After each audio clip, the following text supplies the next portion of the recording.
Okay. Good morning, directors and public media online. Welcome to our July board meeting with alternate GMAS from Preston at the table today, and alternate director Woodward, who's participating or present in the meeting today. Also want to let you know that the salmon on your desks is from the ONA, Okanagan Nation Alliance, in gratitude for the contributions to the Fish and Schools program. So that's who that is from. And sorry, my screen is not the usual, so it's messing up.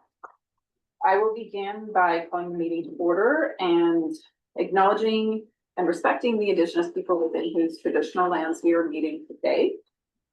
May I have an adoption of the agenda, please? Maine, Weatherhead, do we have discussion? You're on chat. Thank you. No discussion. All those in favor? Opposed? Carried. Thank you. Motion for the minutes. Thank you. Lockwood, Hewitt, any edits, corrections? Seeing none, thank you. Yayo, you've had some introductions. Yeah, through the chair, one introduction this month, just to kind of close off a little bit of the domino effect. We had Donna Carmichael leave our building department about a month ago, and Melissa Jakovich moved into that position. Melissa was one of our auxiliary admins, so you might see Sydney Brown, who is our new auxiliary admin, at the front, depending on what her role is during her part-time work. Thank you. And 3.1, Director Davidoff, we're starting with your motion. You are welcome to do introduction and then assume you want to move your motion. Yeah, thank you, Chair. So I'll move the resolution that the board write a letter to the Ministry of Emergency Management and Climate Readiness and the Ministry of Environment, requesting that they enact fossil fuel climate damages and healthcare cost recovery legislation similar to the Tobacco Damages and Healthcare Cost Recovery Act, that was passed in 2000, that has just provided a $3.7 billion result for the province as a viable and complementary alternative to class action lawsuits by local governments to recover damages for local government climate damages caused by the fossil fuel industry. And there's supporting documentation there, and I don't think I need to speak any further. It is simply a letter requesting them to do this. You moved a motion. Let's just get a second. Oh, sorry. Okay, it's on the floor, and you didn't want to speak to it, but you're speaking to it, so go ahead. Yeah, I just basically, I think the motion is pretty clear. It's a letter to the government. It's something that we understand they're already looked at, and maybe waiting for local governments to basically support what they're looking at. And I'll stop there. Thank you, Director Davidoff. If you want to mute, unless you want to speak again. Thank you. Jacqueline, go ahead. Yeah, thank you. So I'm not always the best person to try and read an act, but I think what I just heard Director Davidoff said that it's similar to the Smoking Act, which provided $3.7 billion. And I don't see that whatsoever. Court cases and settlements around court cases provided the billions of dollars, not an act. When I read this act, it seems to me this act is kind of a way for the province to justify how it's going to spend that money that it got from that court settlement. And that it can kind of spend it on whatever it wants to do. And maybe worse than that, to me, when I read it, that act that we're being asked to parallel excluded individual claims from coming out of that $3.7 billion. So I don't see this act that we're trying to mirror as having anything to do with getting money. It was really more to provide the province to set itself up for how it would enable itself to spend money without question. And I think you need to read it through that lens. This act had nothing to do with getting money. Now, if you want to get money, it seems to me there were mechanisms to get money from the fossil fuel industry. One was the carbon tax, which was just So I don't see the connection between a proposal to mimic an act that was around how to spend money you already got and the actual thing to the point of Director Davidoff's exercises to get the money. So I don't see the connection. I can't support this approach. approach. Thank you. Paige? Not to speak with the director, just that my reading had made clear that had enabled the province to sue directly. It went to the Supreme Court to test that. So I think Davidoff is correct in the approach and how that was leveraged, but it wasn't just about that, about creating the ability for the province to sue other institutions. What my reading said. Thank you. Director Cunningham, Director Davidoff, can you please mute? It changes sound. Oh, sorry, Chair, I just, it's waiting. Oh, if I could close then when everyone's done. Of course, that'd be we'll great. come Thank back to you, but if you can mute until then, thank you. Cunningham, go ahead. Thank you.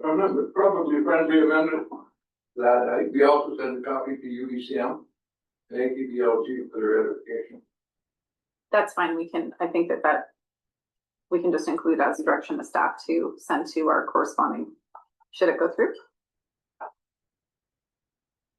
Other directors? So I'm going to speak before Paige for the second time.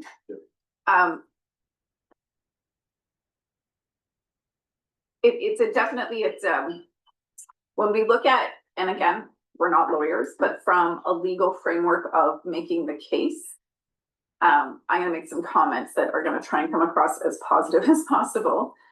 We have just seen, and not all of us were able to attend, but there was some really strong science presented around direct correlations on how we do land management and resource extraction that is directly tied to the emergencies that we are responding to. And when we're looking for ways to really mitigate the direct impacts, which this is making the correlation. I'm not saying that fossil fuels science has not also shown that climate change is occurring, but the direct correlation to what we have to manage at local government level and the amount of work we're going to be required to do under Emergency Disaster Mitigation Act, for me, the direct correlation is actually in land use management on the Crown level. There is significant science showing how you do that has everything to do with possible risk. And that would be a much more strong link for me. I now have requested on Crown land referrals a disclaimer that indicates risk mitigation and who expertise are to be, who's needs to apply the expertise. And I don't necessarily disagree with this one, but I don't think it's the most direct correlation to what we're dealing with. It's one avenue. I think it's a bit of a far-fetched avenue when it comes down to the choice to smoke and the choice to drive is actually you end up into an equality issue when it comes down to the ability to access certain things. If you're low income, there's a lot of reasons why you cannot not choose fossil fuels, where smoking is choice. So I think there's a better direct correlation based on science being applied to how we do resource extraction. I just wanted to state that because there's other avenues that could be more effective. And so Paige for a second time, Maine for a first. So just to my main point. No, sorry. I was just telling him. I'm going to let Maine go for a first. Yeah, sorry. Yeah, no, that's my fault. Thank you, Chair. In response to your comments, would passing this and sending those letters prohibit us from also taking other avenues? Sorry. Through the chair, I don't see how it would. Okay, thank you. It's not one or the other. Okay, pop off. I'll do the seconds at the end. Yeah, go ahead. Thank you, Chair. Great point that you brought up. Appreciate it. But there's healthcare costs associated with this also. So that's a little bit of a deviation. It might be a long shot, but I believe it's worth it. Okay, Lockwood for a first time. Yes, there's healthcare costs, and how are those people gonna get to the hospital in a fossil fuel vehicle? In an electric vehicle that is made with fossil fuel? I think we're shooting ourselves in the foot. We're saying that, yeah, we want you to give us money. We don't want a carbon tax. We don't want this, we don't want that. We want you to give us money, but we still want all the stuff that comes along with it. I understand where Director Davidoff is wanting to go with this over the tobacco thing, although as the chair had stated, it's very different there's choices made. I can say that, in Salmo, there's a lot of people that cannot afford an electric vehicle. And even if they could, they would still have to use fossil fuels that we are wanting to sue. So I'm not for this. Fathom for the first time. Thank you. I understand again where Director Davis is coming from, but I don't see this as a gas and oil issue. I think this is a humanity issue. We've all become dependent on this. This is very different to meat and tobacco. And someone's gonna have to pay for the oil and gas to reimburse us for whatever. And that is us. And so I just see it as creating, if you look at the long term, I see this as creating more inequity between those who can't afford to get to services, to do things they need to do, and those that can. I don't see a pathway where oil and gas can pay us back for what we might perceive them doing damages, and that not negatively impacting the average citizen who is dependent on oil and gas, because that money has to come from somewhere. And I promise you, they're not gonna take it from their profits. So that's going to get downloaded onto all of us. And so until we have a system that is not dependent on oil and gas, which we don't have that yet, then the average person is the one who's gonna pay for what we're asking them to try and do. And I just don't see that as a good outcome for anyone. So I can't support it. Thank you. So no more first time speakers. We're gonna go to the second time speakers, Paige and then Jackman, and David off, we will go to you for the close. Okay, two just big points for me on this one are, I'm not opposed to the approach of making companies responsible for internalizing the costs associated with their product. I think that's been the thrust of the main point here is we currently provide massive subsidization, both on the extraction component of fossil fuels, but also then on all the negative outcomes and costs associated with their our environment and everything else that happens on the land use, not putting aside how we do land use in this changing environment to reduce risk as something that's within our core responsibility. Where I have a problem with this and why I'll be voting against it is the city of Nelson, along with other municipalities, have opted into the Sue Big Oil campaign. And one big piece of the tobacco damages and healthcare costs recovery act is it superimposed that the province would be the person who could be the party to recover the costs, and it prevented all of the parties from making a claim within the jurisdiction.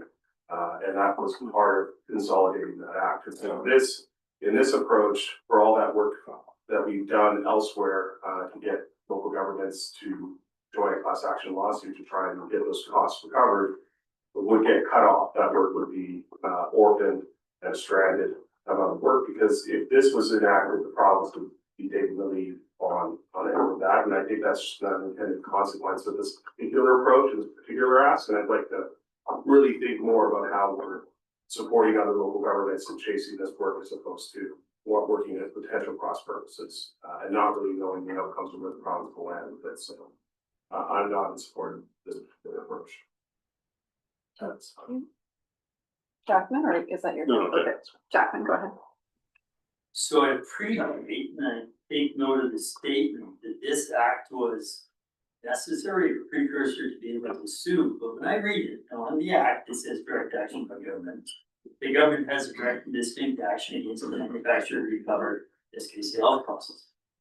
And the action for that is brought in its own right. And it's not the basis of a civil complaint. The government has the right to sue, I'm sure, with or without an act. What this act does is it goes on to say if the government seeks action, and then it talks about it is not necessary to identify individuals, not necessary to this, and it goes on to talk about how they're going to spend money. That's what this act really talks about to me. It doesn't set the government's right to sue. It states they have the right. And then it goes on to talk about the individuals aren't going to be claiming against this 3.7 billion in this case, that the government doesn't need to identify the individuals and parts of it. The government will decide whether they're one. I think the whole premise that this act is to enable the government to sue, I don't believe that. The government has rights, whatever it determines. But this act isn't about that. This act is about my simplistic take. It's a manipulation of the money it gets. So if we wanted to make a recommendation, we could recommend the government sue for compensation for fossil fuel industry activities. That's it. Where the money goes, how's it spent, that's a whole different thing. That's what this covers for the health. So, and again, I go back to the point, the government has tools and mechanisms, they just toss one aside. Because of economic considerations, equity considerations, who actually pays for this at the end of the day? They just toss that mechanism to pull money out of that industry aside. It's called carbon tax. This act to me, I hate to think of a legal review. I think we're using entirely the wrong tool here. The government has a right to take action. We've seen them take action, we've seen them change their mind. That's not what this act is about. This act is about who gets to spend money. So David, off to you for the close. Yeah, thank you, Chair. So before I close, just if I could ask CEO Horn a question, if that's okay, Chair? Yes, go ahead. Yeah, so I requested the CAO to check with our legal Beagles to see if this was an appropriate motion to make. And CAO Horn, if you could please let the board know what the response was. Look, to the chair, it wasn't considered out of order in any manner. As noted in the agenda package, UBCM's actually considered motions to this effect in the past, so it's not something that is new, and I don't think it's inappropriate. Okay, thank you. So just to close then, it took 38 years it took decades and enabling legislation passed by our government and other governments to get the $3.7 billion for BC as part of the over $30 billion of settlement in the other legislation that's noted here. I just want you to think about our kids. I'm a teacher. I know what it's like for our kids in our classrooms when we have wildfire smoke issues. And think about where that's coming from. And one of the causes is this. And that's who I'm concerned about, because it won't be during my time that this will be settled. I'll be gone. But the key thing is that this is a long haul process. This is one piece. It's a letter asking the government to consider the same type of enabling legislation that they used before, to look at this. It's not committing us to any money. And that was a big issue with the local governments trying to start a class action lawsuit. And that's all this is. So basically, I'm looking long-term, not short-term. This settlement on anything like this would probably be decades away, but it's got to start somewhere. And so those of you that have the same view will probably support this. Thank you, Chair. Thank you. I'm going to go by the list just because we probably will be asked for that. So Jackman. Opposed. Tierney. Opposed. Vandenberg. Opposed. Graham. Opposed. Newell's not here. Cunningham. Opposed. Popoff. In favor? David off. Last name in favor. Pennegraph. Opposed. Leatherhead. Opposed. McFadden. Opposed. Dumas. Opposed. Hewitt. Opposed. McLaren Co. Opposed. Page. Opposed. Paisley. Okay, thank you. Lockwood. Opposed. Maine. I was trying to answer, but he was muted. Sorry. He said opposed. Oh. Yeah. Did you say opposed? Yes, I Paisley? did. Yeah. Okay, thank you. Thank you. Sorry, Maine. Opposed. Thank you, and we don't have one, so that motion fails. Thank you. All right, with recommendations, show you sent a note, I believe this is the one where the policy number needs to change. That is correct. And so the policy is 500-01-11, not 09. Correct. All right. All recreation, Director McFadden, go ahead. Great. The board directs staff to amend community services financial access and inclusion policy number 500-01-11 as recommended to improve the overall administration of policy for both clients and staff effective immediately, and further to remove the limits on senior staff to provide additional subsidy when appropriate. Do we have a second? Thank you, Jackman. Further discussion? Thank you. All those in favor? Opposed? Carried. And the second one, go ahead. The board approved the recreation client services business coordinator position as a 5-day per week effective September 1st, 2025, or later as agreed to with the Information Technologies Department, and further to amend the 2025 financial plan for community services service A109 to increase salaries and benefits by $8,100 with a corresponding reduction in contracted services. Thank you, Director May. Further discussion? Jackman. This really seems like micromanaging at the worst. Oh, yeah. Hey, so question through staff, Joe's on the line. How many rec employees, full-time, part-time, casual, seasonal, do we have across all of our services, including the little 90 centers? 200, 300, 400? We have a number roughly. I believe that Craig and I, through the chair, Craig and I were just discussing this. I believe it's over 220 employees, but I don't know how many would be in this part-time benefited category. You have a supplemental. Yeah. Wow, I hope we don't have to give staff authority how to do their business at this micromanaged level ever again. If it's in the budget, you're managing it. Thanks very much. Good job. Stuart, do you have any comment on how we can? No, through the chair, agreed. Okay. Well, all those in favor? Good direction of staff that these smaller ones, I believe you have discretion to work with. Thank you. Crescent Valley Services Committee, so I believe the chair is Director DeBoon. Director Dumas, do you want to take these motions? Sure. First one is that Preston and electoral areas A, B, and C, auto extension services amending bylaw 3033, 2025 be read the first and second time by content. Thank you, Jackman. Discussion. All those in favor? Opposed? Carried. And go ahead, here next. The board approved the RDCK.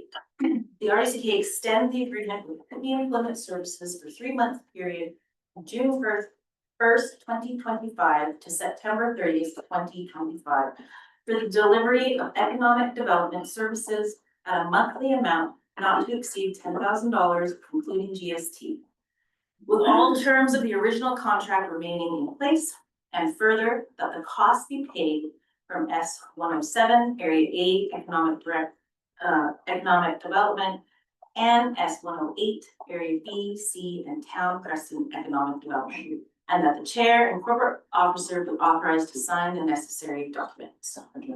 I'll serve. Okay, thanks. And are we okay?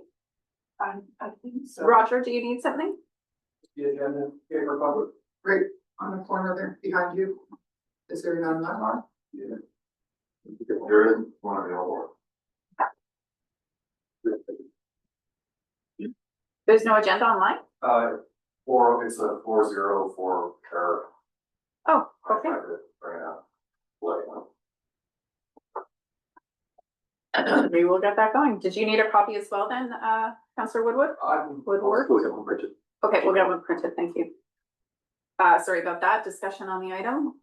No, Crescent Valley did a good chat. Okay, all those. Oh, So through the chair, where's the error? sorry, I don't mean to scrub this. I tried to bring us on the. so we'll finish this motion. 1 second. All those in favor? Opposed? Carried. The website does not have the agenda. It's a 404. Okay, then you guys work it out. We're gonna keep going. Thank you. No, that's okay. Cascaron District Rec Commission, and for when we're doing motions, by all means, summarize at your discussion. Thank you. Cascar and District Rec Commission, is that, go ahead, McFadden. Yeah, that the board directs staff to prepare an amendment bylaw for the Casper District Community Facilities, Recreation and Parks and Leisure Service Amendment Bylaw number 1909, 2007 to amend section 5 to define the following powers and authorities as written. Do we have a second? Thank you, Hanegraaff, and discussion. Yeah, Chair, I have an amendment to make, What is your amendment, Director Davidoff? to add the word current after between Castlegar and District Community Complex Arena.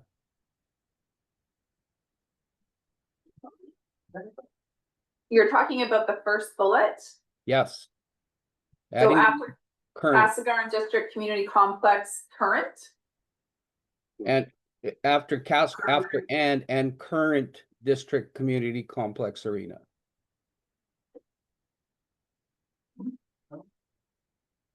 one second. So can I? Yes. So through the chair to Director Davidoff, are you talking about the first bullet, the operations, maintenance and capital asset renewal for regional parks and the current? Yeah, let's, Castlegar? yeah, that'll make it clear. Yep. It's in the first bullet. And the current Castlegar District Community Complex Arena.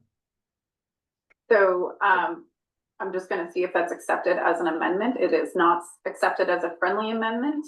Before you speak to it, I need to just see if there is a second on the amendment. I will second that for discussion. Okay, McFadden, go ahead. I understand Director Davidoff, and I don't want to, I understand where his concern would be. I think though, the changing of the wording is short-sighted for where we may be going. So there's a lot of options open to where the maintenance and operations money comes from and what service and what bylaw, if there ends up being a second sheet of ice. And so by putting current, I think we tie staff's hands to not that flexibility for the future. That's still a lot of moving pieces. So that's the reason why I can't, not because I'm trying to do something different than we had full discussion at our rec commission meetings about. But I do think it puts restrictions for the future for staffing when they're actually looking at bylaw for the potential of 2 sheets of ice, which is what we're trying to get to. And the maintenance and operations still coming under our existing services, which was the full conversation that we've had at our rec commission meeting. And by putting current, it then doesn't include a second sheet of ice, because technically the Pioneer's closed right now, even though maintenance and operations for the Pioneer were coming into the service. I'm just trying to, for all those who don't know our rec commission, I'm trying to give you context of why one word matters in staff's work on this. So I'm sorry, Director David, I get where you're trying to go. I just want to make sure we're not tying staff's hands. Thank you for the discussion on the amendment. Yes, Chair, I haven't had a chance to open on it yet. Oh, go ahead. Yeah, I think Director McFadden made my point. Is this is the current bylaw. We are amending it to include what we have, which is a current arena.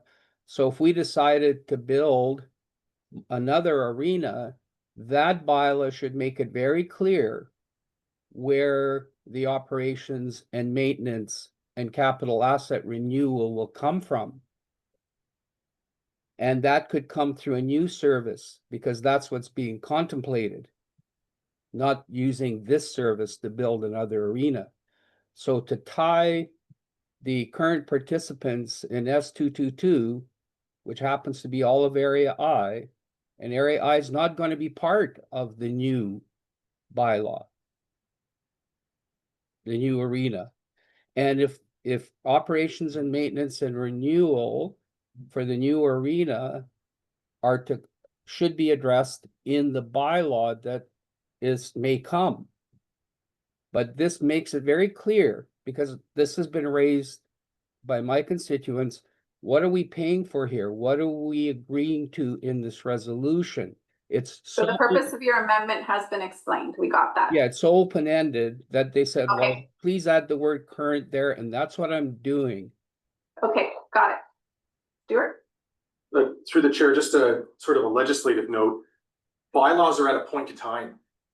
So this amendment would reflect the current infrastructure that you have right now. And you can't write a bylaw dated today or dated next month, whenever this is adopted, that would cover the costs associated with something that hasn't been built yet. Joe, go ahead.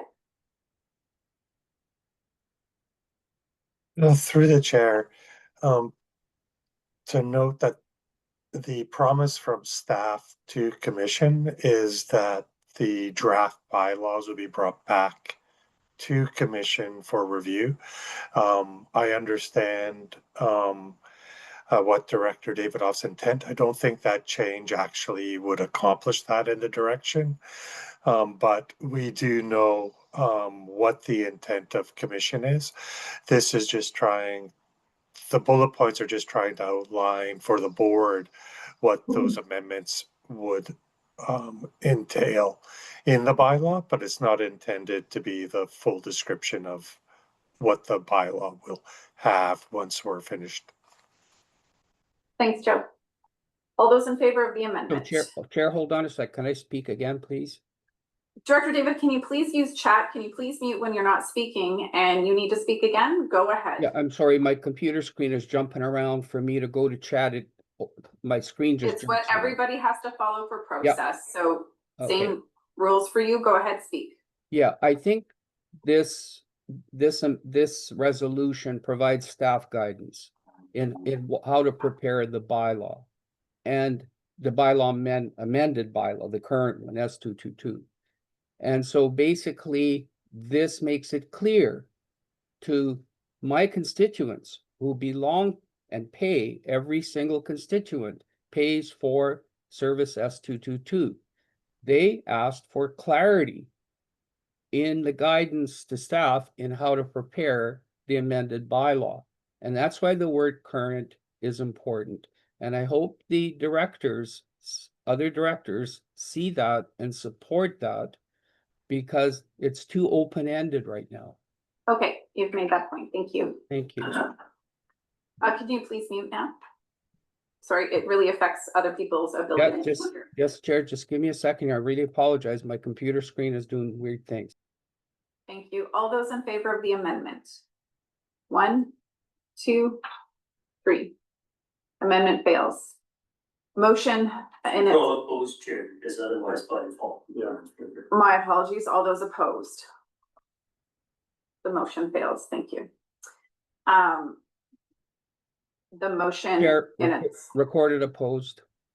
yes, recorded opposed for David Off. Thank you. No, sorry, recorded, I'm in favor, so, yeah.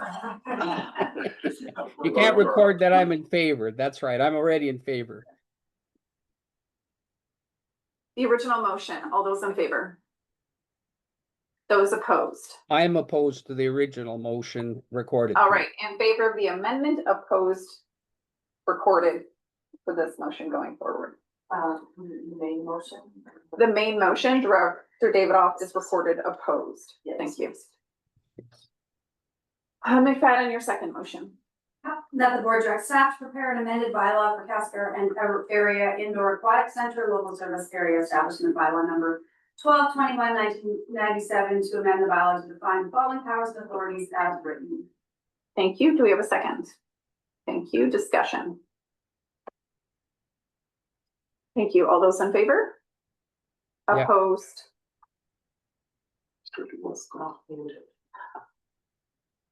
Did I ask for opposed? Thank you. Motion passes. East Resource Recovery Committee are you the chair of that, Jacqueline? Go ahead. Yes, finally, at East Resource meeting, and I'm co-chair again. This all needed and moved the board approved RDCK release funds to the town of Creston to design a septic to receive from the facility. As worded there in the maximum value of $116,050.84 and cost from S186. Thank you. Do we have a second? Thank you, Director Tunath. Discussion. All those in favor? Opposed? Carried.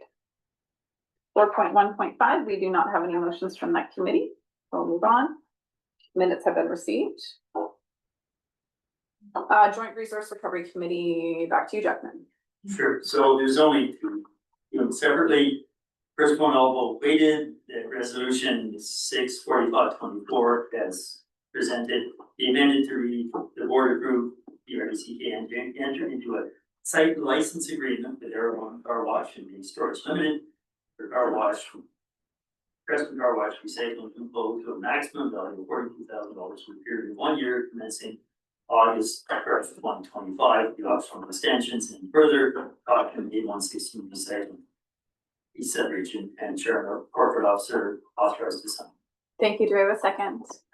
Thank you, Vandenberg. Discussion? All those in favor? Opposed? Carried. Second item, similar, in location, all weighted, board approved RDCK enter into a site license agreement with the Crescent Valley Community Hall Society for the Crescent Valley Center depot to a maximum value of $36,000 for a 3-year period commencing August 1st, 2025, with option for 2 1-year extensions and further cost from at A118 recycle and for the chair corporate officer authorized to sign. Thank you. Do we have a second? Thank you, Tierney. Discussion? All those in favor? Opposed? Carried. Nelson District Rec Commission, this is a request for a letter of support. The commission was not meeting, so it came straight to the board. Did you want to move that one, Director Page? Sure, the board sent a letter of support of the Nelson Cycle project for its application to BC Community Planning Grant for trail maintenance. Thank you. Second, I don't know why I want to say McFadden when I'm looking at Graham. Graham? I concur. Yeah, thank you. Discussion. I do know staff has the draft letter, so they've seen it. We're good to go. Further discussion. All those in favor? Opposed? Carried. Committees and commission, this is one motion. Someone like to move that? Thank you, Maine. Second, Jackman. Any edits or corrections? All those in favor? Opposed? Carried. Here. Would, or should we offer Councilor Woodward freedom of the floor? Seeing it on meeting? Oh, yes, we could do that. So moved. Second. Thank you. McFadden?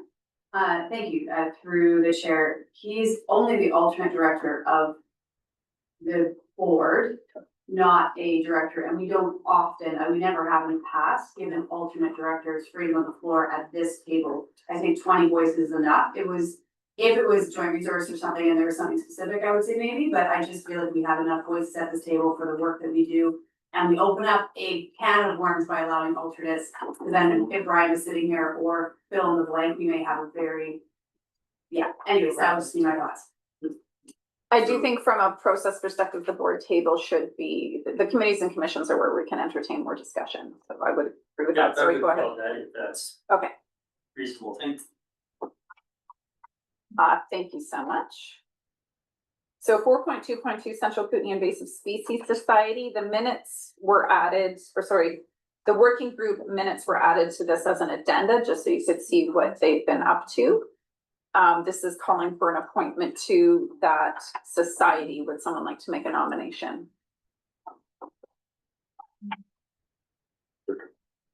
Lockwood, go ahead. Can I ask, did we have somebody already on there, and was it Director Newell? It was Director Noel, yes. And if anybody else is not interested, has he shown, because he was always interested in it, so. We unfortunately, he went through the agenda knowing he was gonna be absent, and this was nothing I had received. No, and through the chair, I understand that in the past, Richard was also on the board of CKIS, not the RD rep as well. So I think there was some crossover there. So that might be why he's not interested in this position. I'm not sure. But he's not here and his staff has not heard anything from him. And sorry, Hewitt, were you appointed at one point? No, Director Vandenberg and I were appointed to the invasive species Working group, thank you. Which is totally separate. Okay. And yes, I thought you might have something to say.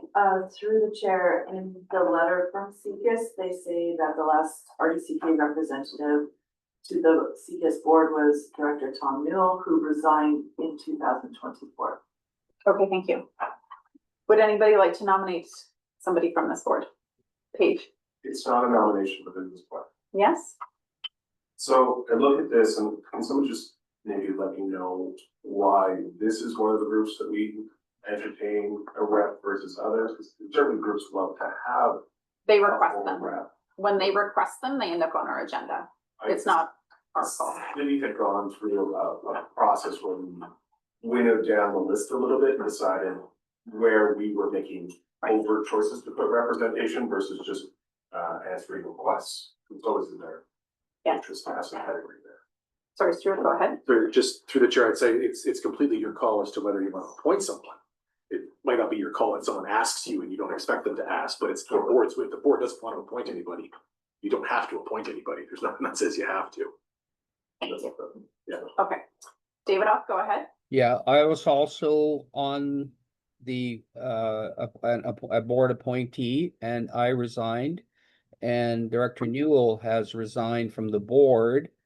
And the key thing is that Director Newell made it very clear as to why he did not believe that he should be on the board, but it doesn't stop people working on with the committee. But there were good reasons for him that he stated when he resigned from the board.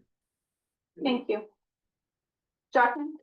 So I'm wondering if, since we have 2 reps on the working group, if David Bowman, that's adequate connectivity, maybe that's all we need. I think we can simply ask, does the board want to appoint a member to the society? And if not, we do have 2 members on the working group.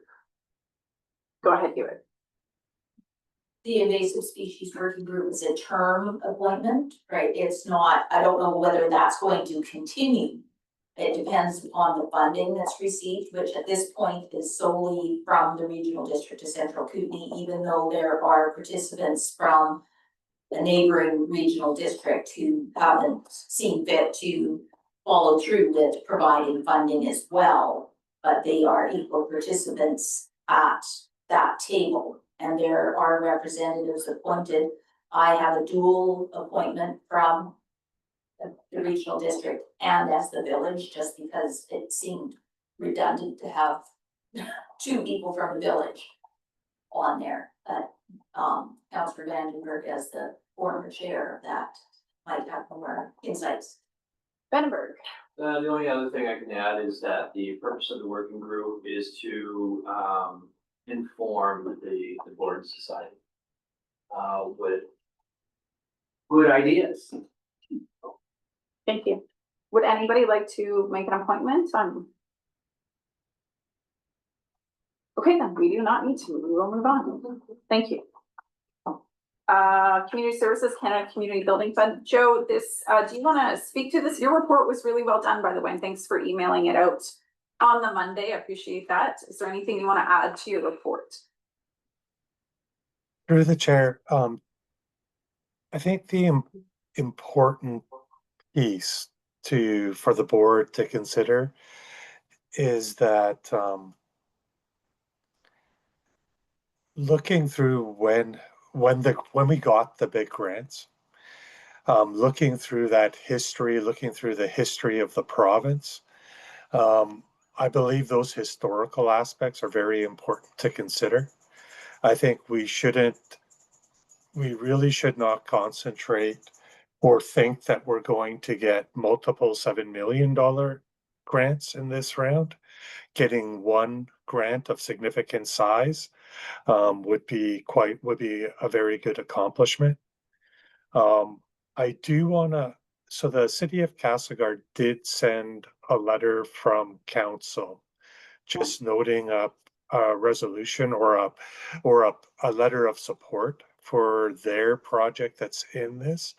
And just to note that actually, so what they said in their letter of support was that they would, if their project was chosen, they would not submit a grant request for the city of Castlegar.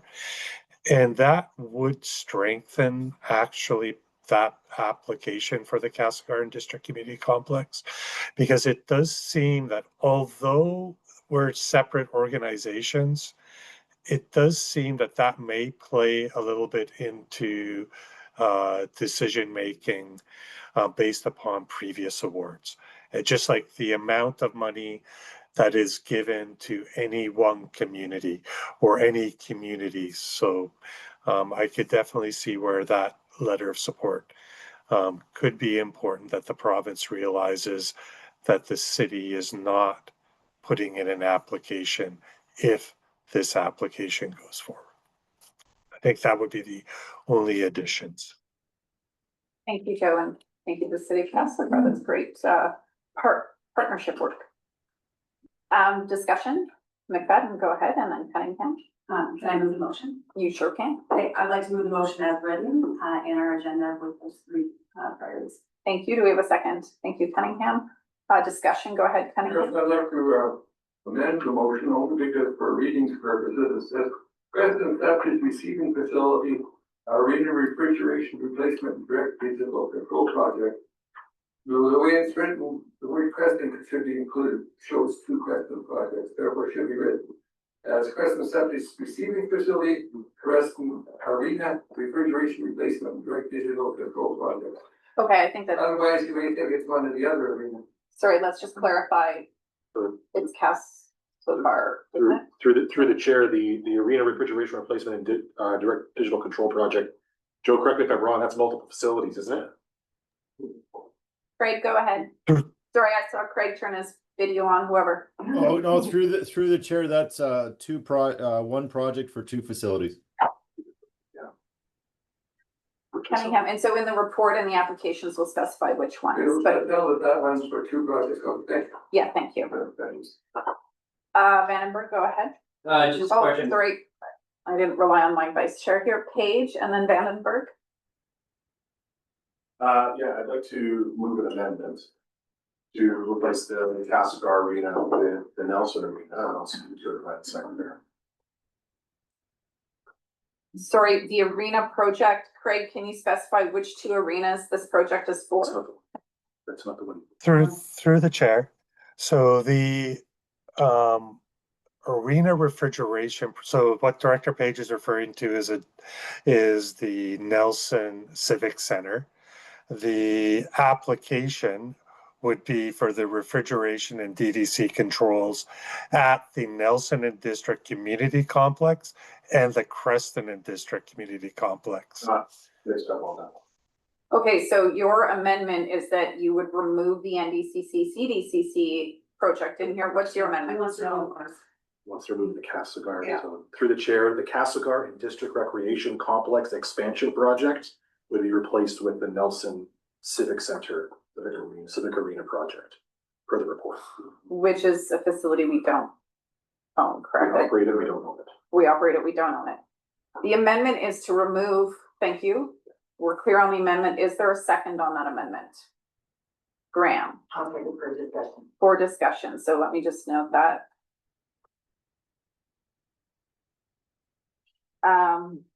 For discussion on that amendment, go ahead, Paige. So I'll just lay this out, and we heard. Sorry. Just process wise, we won't lose you, Vandenberg. Paige, go ahead. I'm sorry. So on the amendment, the reason I'm bringing this forward is, as we all know, the Civic Arena predates regional districts and was very much a federal investment in the Kootenay area long before we existed. And there's a lot of history there. And when I'm looking at this list, and including the scoring matrix in terms of what has funding, what doesn't have funding, the province has invested already to do the energy retrofits, which led to structural deficiencies being found, which led to necessities to bring it up to seismic code, which led to having to redo the roofing structure system of the Civic Arena after the Civic Center was complete. So when we look at these two projects from our perspective, we have a sheet of ice that we are actively investing in to ensure that it is still serving people for another 80 years into the future. It's a real project. It's in the middle of construction. It's been serving the area forever, and it was definitely an investment for the district, not just the city of Nelson. And it needs help to get over the line and be completed because of what has to happen when you're dealing with old assets. Now, I would love to see more facilities for recreation in our region, but the other project is still being firmed up in terms of what's being decided. There's still political conversation being had around it. It's not an ice sheet that already exists. So when we're looking at hard infrastructure that needs support strategically to continue to function into the future, we have one project that's here now that needs our help in the roofing truss system, and we have another project that's still out on paper being considered. So at this point, I think it's prudent for us to consider that the Nelson Civic Arena is the more appropriate project, since we run, as the RDCK, a bunch of our winter sports, and this project not only supports fixing the arena in its current form, but supports creating the facility into a year-round facility by improving the concrete floor and the other amenities within that building so that more people can use it. Thank you. A quick question through to staff. Could the city of Nelson make this application? Through the chair, the city of Nelson is making an application for their waste management facility, as I understand it. And therefore, they can only make one as a municipality. Okay. And that's why this request was brought to the Nelson and District Recreation Commission. McFadden? Thank you. Yeah, so through the chair, just to give a case for Castlegar, I think we've bit the bullet and put a lot of money, a lot of political capital into our current arena to make sure that we are funding our current arena to not have that infrastructure, which we have the same problems, same issues as Nelson with our current arena. And as you probably have seen our tax increase over the last few years, we've done our work to make sure we're taking care of the infrastructure that we own already. And to say that it is new, it is kind of new, but it's to replace an existing arena that we made a hard decision knowing that it was not worth putting money into that existing arena. It's interesting looking at the application, and I would say even the housing support, does this application support housing? Well, it does. The reason why we're doing this is because the old arena is now becoming housing for the region. The old arena is now becoming healthcare for the region. So we are trying to be a good use of our resources. I think the city itself had lots of, applications we could throw in this year. And we've chosen not to make sure that our application would go to the top, to know that we're putting all of our eggs in one basket and being regionally thinking regionally. So I would hope that the board would see that and see the hard work that Castlegar has done to take care of your infrastructure. I think it's been said around this table that the Castlegar Arena has actually been the forefront in our regional district and asset management of actually saying we need to do something with our assets. We need to make sure that we're taking care of them. And I've bit that bullet, and I think it's worth rewarding that with a second sheet of ice. We don't have a second sheet of ice, and that's really challenging for our community. So we are very motivated to get this going. So anyways, that is my argument, counter argument to my fellow Director Page to keep Castlegar in the motion. Sorry, can we not have side conversation? Thank you. Further discussion on the amendment, Hannah Graff and then Hewitt. Yeah, I just want to be really clear that it's not us getting an additional sheet of ice, it's replacing a sheet that got decommissioned. So we're not looking for any kind of increase, and I have to tell you, you wanna know what it's like in Castlegar right now, come grocery shopping with me. I get stopped on the regular asking people complaining about their kids having to be on the ice at 6 o'clock and all the rest of it. So I'm just saying we've had a loss, we want to replace that loss. It's not an increase to existing ice time. Thank you, Hannah Graff. Hewitt.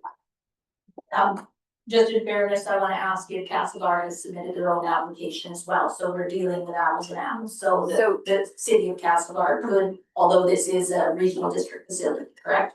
And that's the distinction. I'll have staff answer that question, please. Yeah, through the chair, we got a letter yesterday from council stating they would not be submitting a project on their own. So the city of Castlegar is not submitting a project to this grant stream. They are supporting the regional district project. Your question is, could they apply? Yes, yeah, They don't. Through the chair for this project? Yeah, yes, No, I don't believe they could. thank you. so you know exactly what Yeah. the consideration. Good clarification. Okay. Further on the amendment. All those in favor? Page? All those opposed? Our apologies, Director Page, your amendment fails. That's why I want to be arm wrestled. Okay, oh, that's what you were saying to McFadden. Okay. Maine? Yeah, a comment on this. It's really difficult. We will, I'm sorry, remember, we put you at the end and then I forgot about you. We made the vote. No, it wasn't on the. It was not. He was on the amendment. He wasn't on the amendment. No, I know it wasn't on the amendment, so now that we're back on the main motion, I'm gonna start with Vandenberg and then I'll go to you, May. Okay, Thank you, through the chair. So my question is to staff, and it's just a clarity, and specifically the refrigeration plant. I know that we did talk about, these sorts of things to do with asset management. But just for clarity, did we determine that we are indeed talking about end of life, for this refrigeration plant? Or is it more in line with, GHG emission reductions? Can you remind me of where we went with that conversation? Because to me, that's important, to ensure that we're using our assets to end of life before we start, putting money in and. I got it, correct. Oh, Through the, okay. through the chair, it's, so refrigeration plants under Technical Safety Authority of BC. We are to be seriously considering replacing them at the 20-year mark. So after the incident in Fernie, end of life typically for a refrigeration plant is now considered to be 20 years. So similar to fire trucks, but not in the same mandatory category as a fire truck. So yes, it is considered end of life. And part of that planning a number of years ago through the sustainability group with the regional district and through Craig as our manager of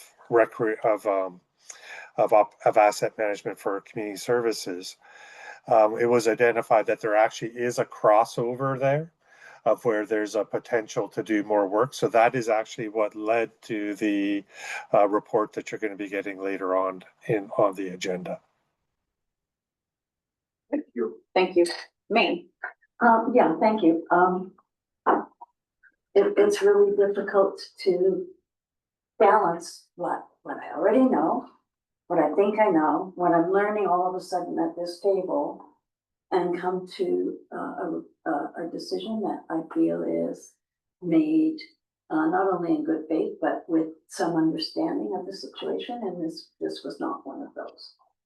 You know, it's the decision of whether to run with Nelson or Castlegar on this application, I feel should have happened earlier before we actually just had to bring it up and vote on it.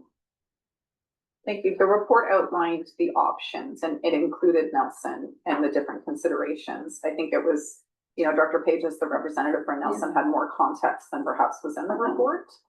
I'm not sure that we would have been able to, I mean, that's the will of the board. Yeah. Yeah. I'm not sure if that helped.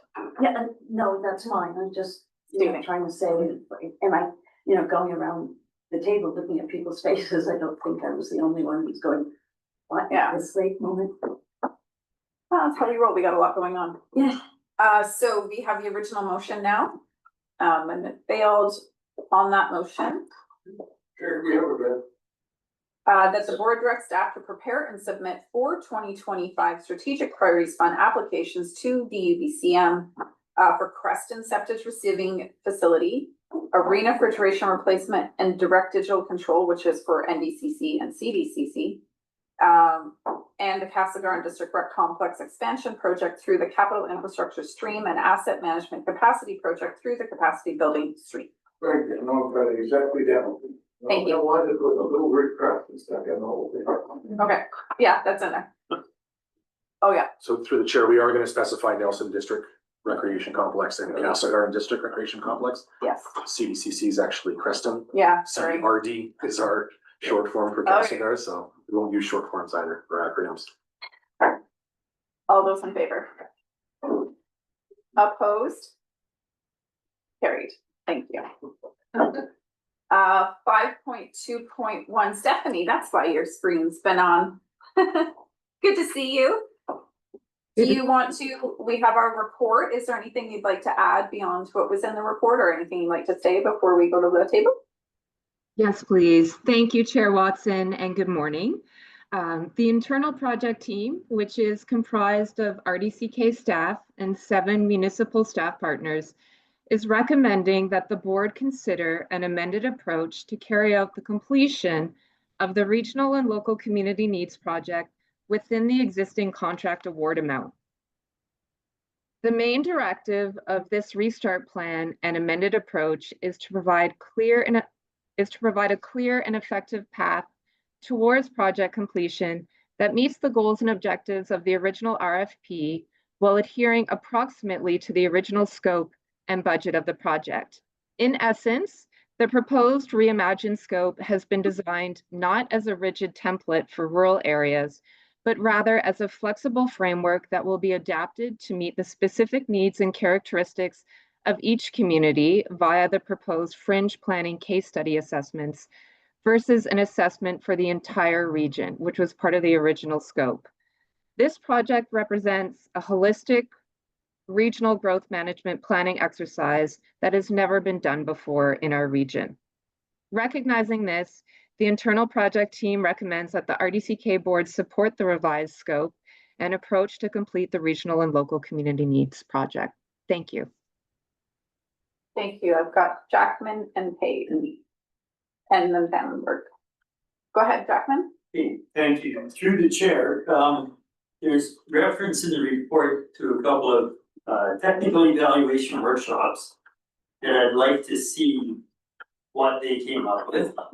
Indicators like or referenced in the one, and the other one is hotspot analysis. I'd just like to see that at some point. I see fringe planning as being highly valuable for, rural surrounding Preston, Cascar, whatever. To me, it makes sense to not be afraid of the future, which may include boundary expansion for efficient, more effective service delivery. I hear the needs of small water systems failing that are on the edge of the community that say, why not service us? And we did this for Denver siding. You shouldn't be afraid of that conversation. We should understand it, look forward to it, because our job is not to protect a boundary. Our job is to serve people. So I like the idea. But hotspots, I'd like to see if Balfour's on that list. And maybe Balfour in conjunction with, Kootenay Bay property. A lot of potential there. In order to do the work, you have to understand what is there, what's capacity to expand, and have more than just the fringe areas around the larger communities understood. And this is still a big chunk of change. So we're gonna do mapping and identify fringe potential, a hotspot list as workshop number 2 is of interest to me. And I asked a question of a colleague this morning. I said, what is the second biggest sewage treatment plant fully approved and certified in the regional district? What is the second biggest water system? What is this? What is that? We probably don't know. We might make assumptions. The biggest one that meets all the needs for water might be Earl Creek. Not any of the cities. I don't know what their challenges are, but I know they all have challenges. So this exercise to me would identify Mountain Shores Resort as fully approved water and sewage systems. Or what is Carbon Bay Resort? Let's do. Or what is Balfour? What is their potential? Because those may be the hotspots. They may tick box in terms of transit, accessibility, and other things. So I don't want to see fringe limiting us to the obvious work we need to do. I want to understand the other hotspot side of this conversation. And I see this as Can we precursor. Just to track, and I go back to Stephanie to check in, is that going to be a part of it? And how do we ensure that? Can we just check in on that request? Absolutely. Go ahead, Stephanie. Yeah, through the chair. When we were looking at the revised approach to undertaking this work, essentially the consulting team would be switching from one region-wide case study assessment to what's proposed now, 7 fringe area planning case study assessments. And there were other alternate options proposed from the consulting team where they could take into consideration a Balfour, for example, but that would increase the overall budget scope. And the internal project team was not comfortable coming forward to the board with an increase to the budget amount. So if we receive direction from the board here today to look at areas such as Balfour as an example and an expansion of those fringe planning case study areas, we could go back to the consulting team, but ultimately I think that would include an increase to the overall budget. Thank you, and you had another, so go ahead. Yeah, in terms of the budget, we're at a complete disadvantage. There's money on the table, they don't use it or lose it, And they can easily say, oh, we want to do something other than the obvious, municipalities have a lot of data, take that, work with that as a starting point versus doing real hard work in an area that had not been properly analyzed. And that'll be extra. So I take that with a lump of salt, not a grain of salt. Anyway, this work with whatever comes up in terms of data and things we'll put into our system, I think are also precursor elements to what we will need when we come up to the subdivision bylaw revision. Because when you start talking about subdivision, first you think, oh, can we service? Well, we don't know, we never looked at Balfour, or what would happen as we discussed at Windell 2 times with provincial full-on reviews. All it would take for them to grow would be a sewage system, because they have other elements in place, but they have high water tables, so septic was problematic. So we don't know in terms of subdivision, what our potential is, what the most economical housing would be at the lower cost land, and also a little further up, until we actually understand that. So on that, people then say, well, so far away. Have you lived in a big city? I lived in Calgary, lived in Vancouver, 20 minutes is nothing. So we should be looking at the fringe, 20, 30-minute travel, so because that's what people travel on. So I'd love to see how this still plays out.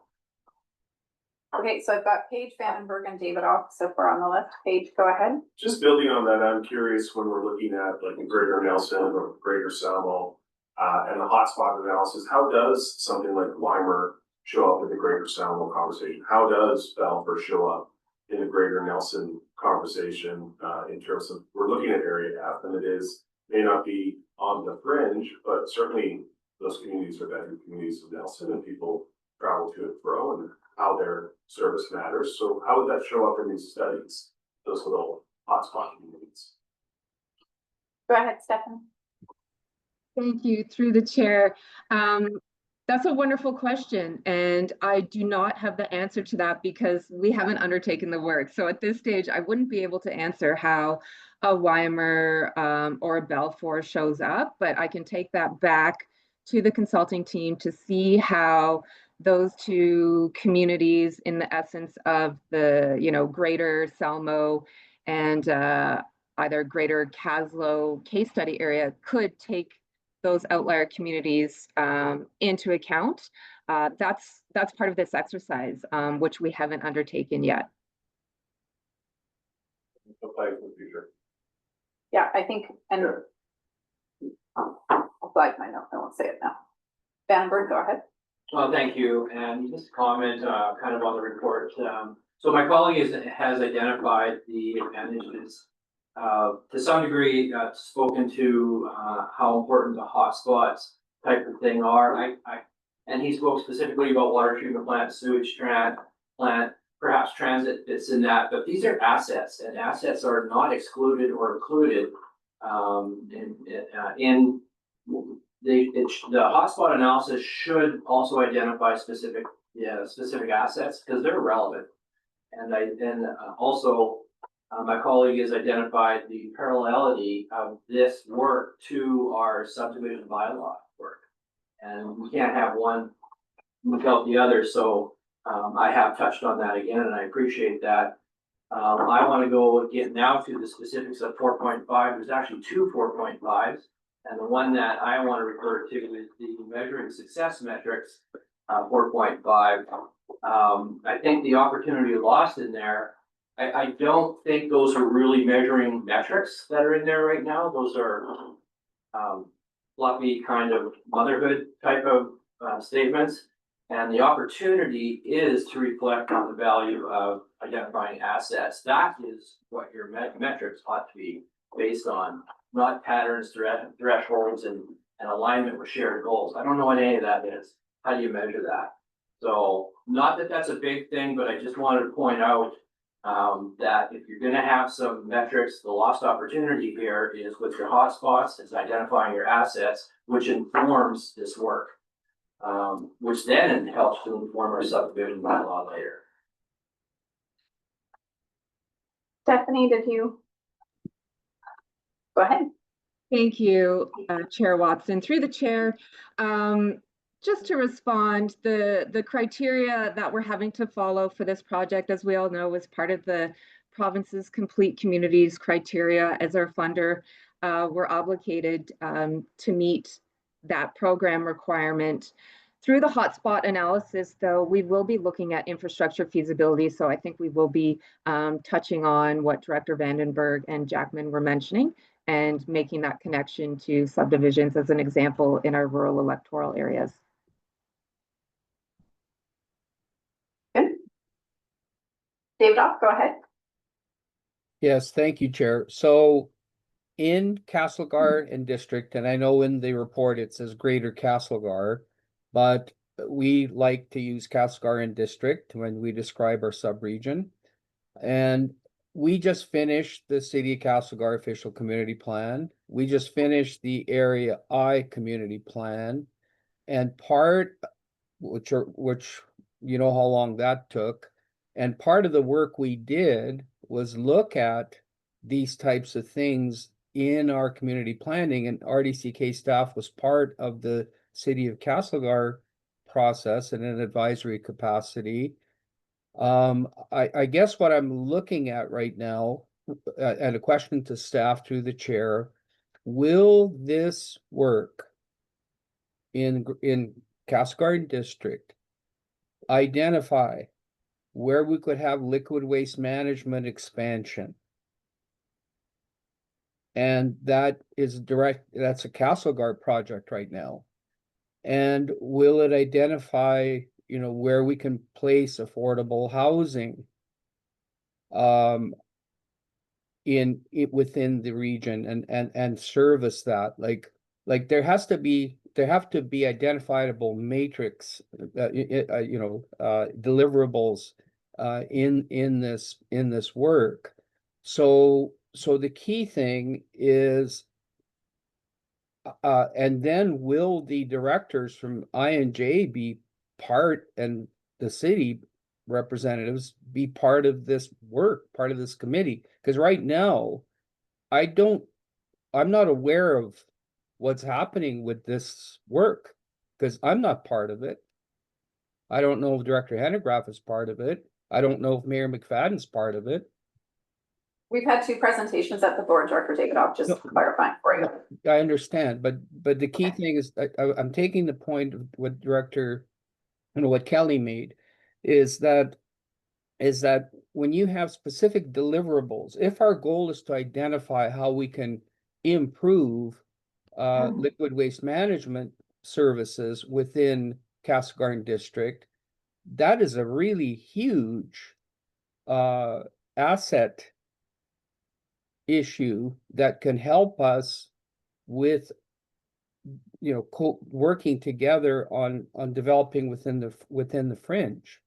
So I think your question's been, you've got a question there. Will it include that review? Yeah, and will we be part of it? Like, because right now we're not on the committee as far as I know, unless I'm missing something.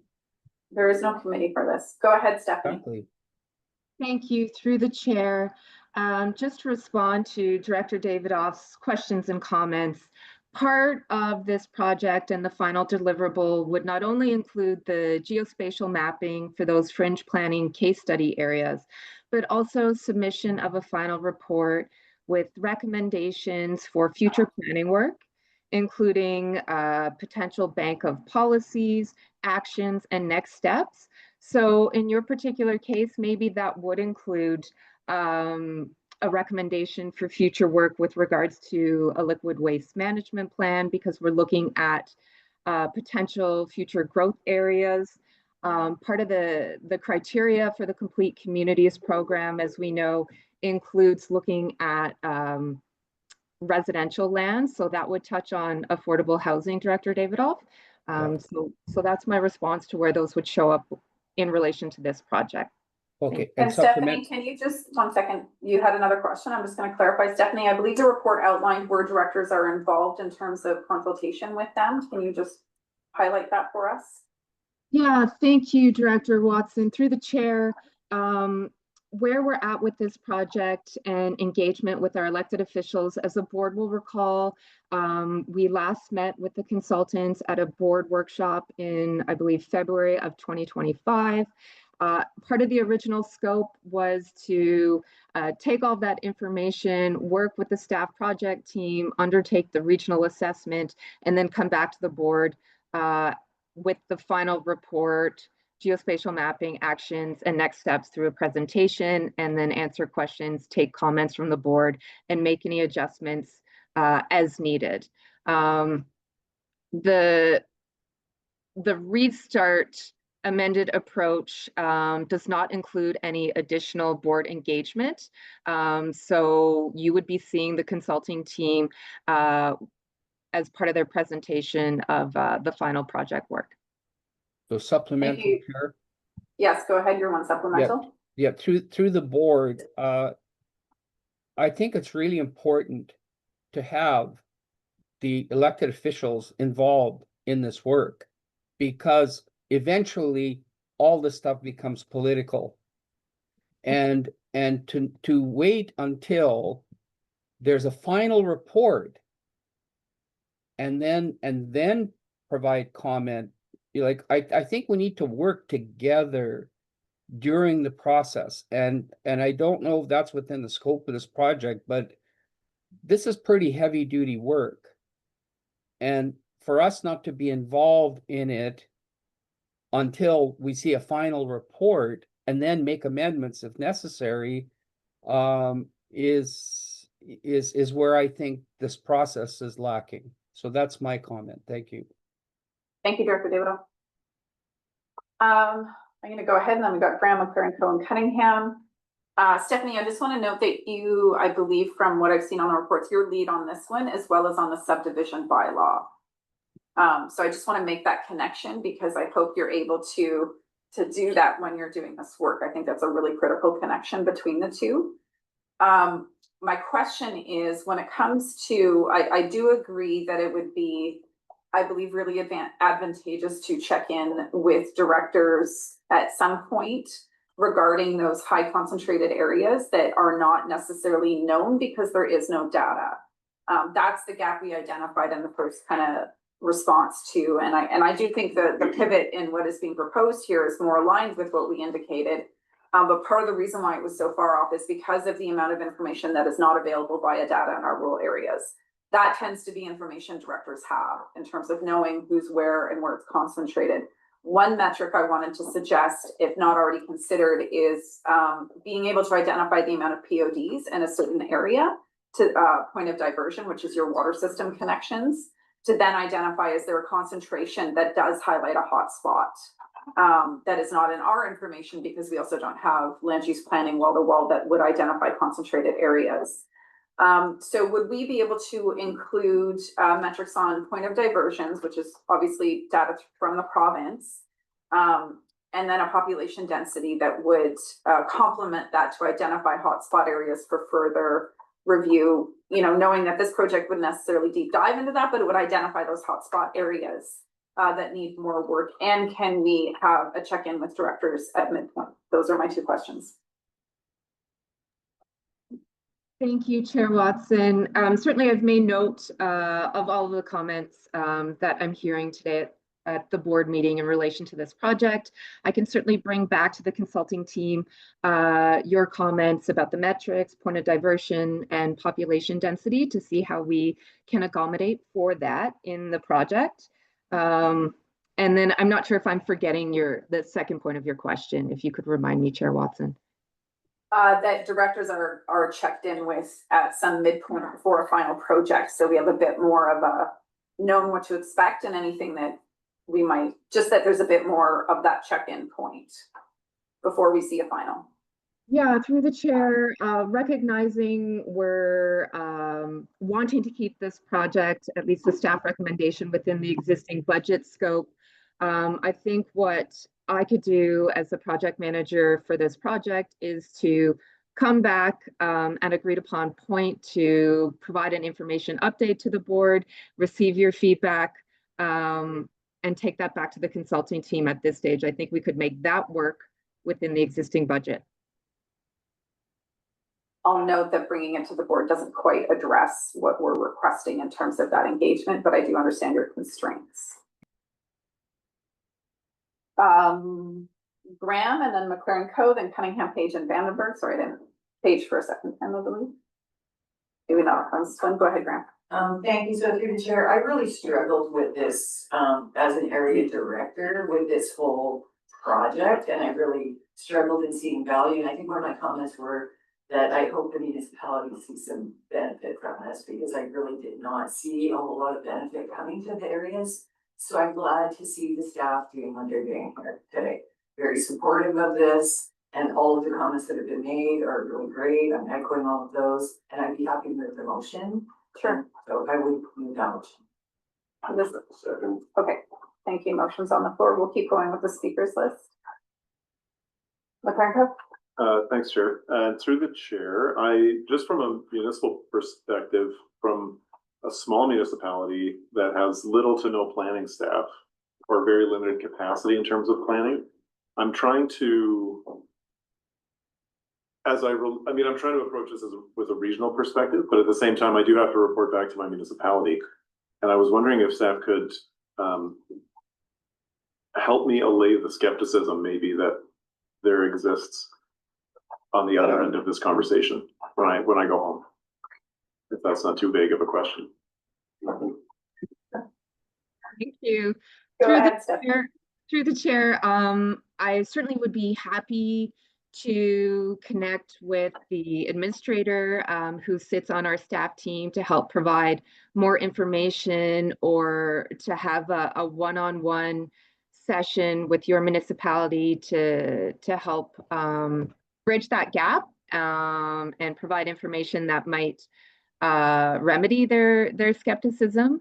So I offer that to any municipal partners. I've also reminded our internal project team, where you do have municipal staff on that team, to check in with their regional board elected officials. So you can always check in with your internal project team member from your municipality. And I'm always available to connect in whatever way, shape, or form works best for you, whether that's phone or email, to help address maybe those more specific questions that your municipality has for this project. Thank you. Good. Cunningham. Thank you. I agree with moving the motion. I think we need a lot of discussion today. It's really not as much to do with recommendation. If we try to stay on topic, please. Well, this is revamping a contract and its deliverables. So I do think the input has been very much addressing some of those gaps and seeing that we do. But appreciate the reminder. Was anything on the subject you wanted to speak to? No. Okay. Paige. Yeah, just picking up on the conversation about the 4.5 measurables. So I just want to ensure that we're making statements like fostering dialogue about opportunity for coordinated planning, that this doesn't become static, that we're looking for how we could be doing intermunicipal planning on a regular basis, how we can build that into the future, or at least recommend how that conversation develops, because getting to shared land use principles is going to take time and those values will move, but that's a way we can put more specificity around what it means to foster dialogue and opportunity. What is the framework going forward to continue to bring up these conversations? When we're talking about better understanding sustainable thresholds, that's identifying threshold for water, sewer, fire, and road. But then what I also heard was staffing around the table, that like you don't have the resourcing to do this planning, that's servicing threshold. So we can get a little bit more specific there and potentially tie some timelines on here. And hopefully including some baselines of when we have trigger points for new infrastructure that needs to be developed. We might have a fully flushed out water system, but we're 200 homes away from whatever sewage system is happening. Like when do we need to then make those additional investments? And then around the strengthening our shared understanding among participating local governments with anticipating future growth needs, that's like joint resource, that's joint spatial analysis and land use planning. That's sharing our data and having an understanding of where Nelson is growing into, where Area E is inducing growth around Blewett. And so as long as we're getting clear that we're trying to get to the same set of data and we're trying to have a clear understanding of where we're going, I think that's how you get more specific on that particular one. And then I would just urge us, as a final, just kind of courtesy to retire phrases like motherhood statements, because it's not really appropriately to frame our values in our conversation anymore. Thank you. Vandenberg. Well, thank you, and thank you for that. Yeah. That the first thing that came to mind, I gotta get rid of that, change that completely. So our conversation has been interesting and a lot of elements and points of consideration. I'm in support of the work that's been done. This is a revised project scope that has been revised, as far as I can tell. So I just want some reassurance that that which we talked about today is in fact going to make it into our conversation, into this project scope. The scope is, to me, is somewhat changing. And I'm kind of at a point where that which is presented today is not really what we're moving forward with. So I'm a little bit caught on identifying that this report is where we're gonna go. But our conversation has changed, the scope somewhat. So how is that gonna get reflected? Thank you, Stephanie. Or sorry, thank you, Vandenberg, Stephanie. Yeah, The there's a chair. comma in there, I didn't say, go ahead. Thank you. Through the chair, I have been taking notes related to the metrics. I heard from elected officials around the table here today that there was an interest to have additional check-in before the final report. I mentioned that I could offer that. So we wouldn't need to amend the scope.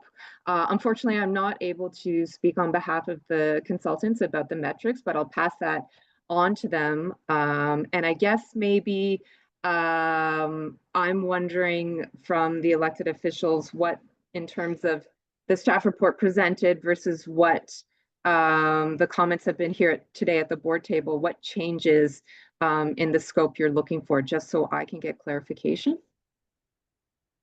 I think from the discussion, there's a few notes around different data points that we would like to see included. The motherhood statements changed as a metric of success is one of the ones to be removed. Do you have the rest of them? Well, I think through the chair, the biggest thing would be the engagement of directors through the project. We have to somehow make sure that we're not going too far, Stephanie, before we're doing sort of a gut check with the directors to make sure we're on the right track and not miss anything that they see as important. Thank you. And then of course, with the small municipalities, I think you already offered to check back in with them in terms of their admin, and that kind of connection I think was addressed. And we can't say motherhood, that was one of the ones that was clear. So back to you, Vandenberg, I'm trying to capture that that's what we're asking to be, I guess, included within this scope change. Thank you for that. So in order to support this, I am looking forward to that further dialogue and consultation that Stephanie's referring to, that has been brought up as being necessary. So I will leave it in the capable hands and expect those conversations. Okay. Stephanie, we have a few more speakers, but I just want to check in on that kind of, are you good with all this so far? Yes, thank you, through the chair. That's what I heard, and I just wanted to make sure I wasn't missing the mark, so appreciate that. Thank you. Okay, Director Main. Yeah, thank you, Chair. As an even smaller municipality who is not a participant in this project, I want to offer that I am finding it very helpful, the reports, the discussion, finding it very helpful in what I can bring back to my community to start getting us looking, less navel gazing and more mountain gazing. And I see, of course, the natural synergy between New Denver, Silverton, and Spokane, which is a participant, and Area H. I think that these are things that we can use for discussion between in Quartet, which needs to be revised, which is our sub-regional sharing group. So this is all really good information, and I thank you, Stephanie, the team, and all of the directors for this discussion, for the information that I'm gleaning from. Thank you. think that there's a really good note on the engagement piece that might be helpful, Stephanie, is we do have several shared tables for where those sub-regional conversations would be quite helpful to have opposed to the board and not one-on-one. So I think that would be an avenue for that check in. Lockwood. Thank you. It's really a pile of worms, this whole thing. Because when I read the report, and I've read it 3 times, and I'm just wondering, as a small municipality, and we talk about fringe planning, and I think of Samuel, and when we talk about fringe, my understanding is that is what is around a municipality, but we are such a diverse RDCK that we have little tiny communities all over the place. So I'm wondering what the definition of fringe is, because when I think of fringe, I think of around a municipality, but that's not what I'm hearing at the table. Go ahead, Stephanie. Thank you, through the chair. So for the purposes of this project, fringe planning areas are areas at the edge of the jurisdictional boundary between a municipality and RDCK electoral area. So I hope that helps to define fringe planning as a whole. As I mentioned in the staff report and briefly in my verbal presentation here today, each proposed fringe planning area could be unique in that perhaps that fringe planning area gets expanded for whatever reason for a particular case study area. So it could be different. It could look different for each case study area, just as an example. And before your supplemental, just checking back on those, the feedback you've received from us today does also request that some further metrics that could identify hotspots outside of that fringe area be something you take back to the consultant. Is that correct? So kind of addressing where you're going with what about those other communities? And we, of course, she can't speak for the consultant, but I do know that was something we gave some feedback on. Am I correct with that, Stephanie? That's correct. Thank you, Chair Watson. I know that we heard that, I believe it was Director Jackman brought up Balfour as an example. So yes. Okay. And supplemental? So I'm just, because I'm gonna use Samuel again, when I think of Samuel, it's all ALR, completely surround Samuel. So when we look at expanding, that's where I'm really confused over this whole entire project is like I understand if we were looking at Weimar, but that Weimar is not a fringe community of Samuel. It's 11 kilometers away. So I guess I'm really needing some clarification and I know that Stephanie will go back to the consultants and figure that out for us, because I think that that's where a lot of the confusion over this whole thing is. Thank you.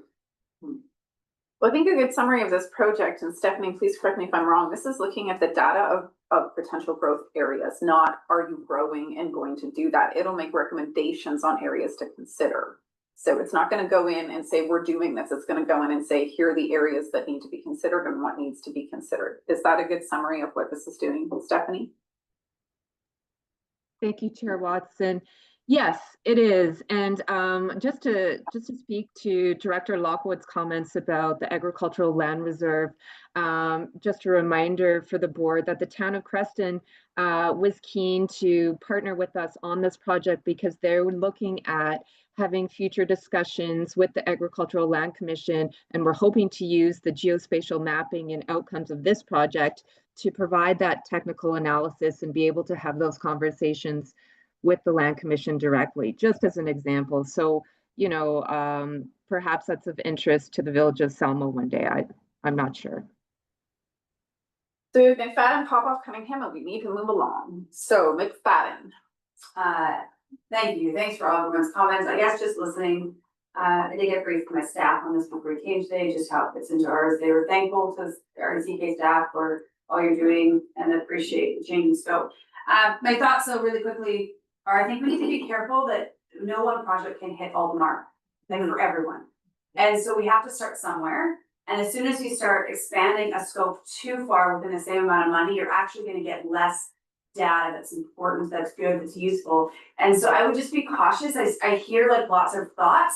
And it's not that I think that they're bad to start looking at these pocket communities that maybe, but a project needs to start somewhere. We need to start planning somewhere. And I think if we try opening up the scope too much, what I'm hearing from Stephanie and what I'm hearing from a concern about listening is that we may get more fluffy data. We may not get the concrete data that we actually want if we make it too big, because now they're trying to collect too much. So I would just be cautious with us as a table that we're not giving too much direction to too many changes in the metrics. I don't know if that makes sense. I'm just getting the sense from like, we may not get where we want to get to because it's within a certain scope and we need to start somewhere. So the natural starting place is those fringe communities. It's not saying that we don't need to do more work after that, but let's start somewhere and then move from there. I hope that makes kind of sense. Just a concern for what I'm hearing around the table is that we may be trying to get too much out of one singular project that it cannot do. Thanks. Papa. Yeah, thank you, Chair. A couple of comments that were made. Dale, our land surrounded the communities. But I do have communities in my area that are bigger than some of the municipalities, like 450 households, a community of that. And water and sewer is the two more important needs of communities for any kind of expansion. Thank you. Cunningham for the final. Yeah, thank you. I recall a major study was done, I think about 20 years ago, and some of it led into some of the planning that we're doing now, and some of it led into the thing that's some of the zoning work and the rest of that stuff that's happening now. Excuse me if I've got a link to my piece, I just got a cramp in my leg from sitting too long. Anyway, the thing is, my question is, will this heritage material be blended into the new stuff? Stephanie, go ahead. Chair Watson, I'm just wondering if Director Cunningham can repeat the question again. I had a hard time hearing. There was a research done about 20 years ago addressing different aspects to the needs of growth in the area. And he's wondering, will that be incorporated or reviewed as part of this? Got that? That's good. Thank you. Through the chair. That's part of the background review and analysis of this project. So yeah, absolutely. Any existing plans, policies, that's part of the consulting team's review work and would inform this project. Okay, great. All right. All those in favor? Opposed? Carried. Good shot. Good soup. Okay, we're gonna take our morning break. Thank you so much, Stephanie. Bye. What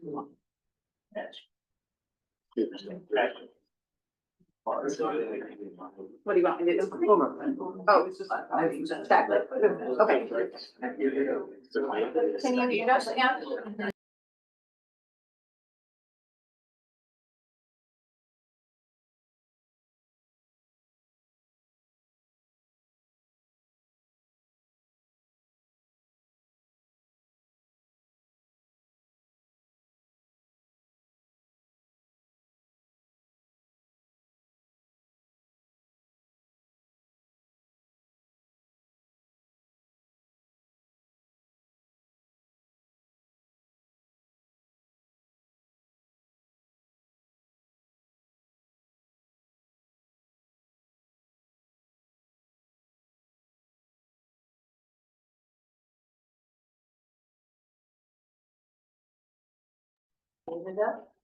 Okay, we're just gonna check in. Director Casely, are you present? Got our cameras going. And sorry, have we seen if Director Lund came online at all? No. Okay. I just want to make sure Director Casely is present.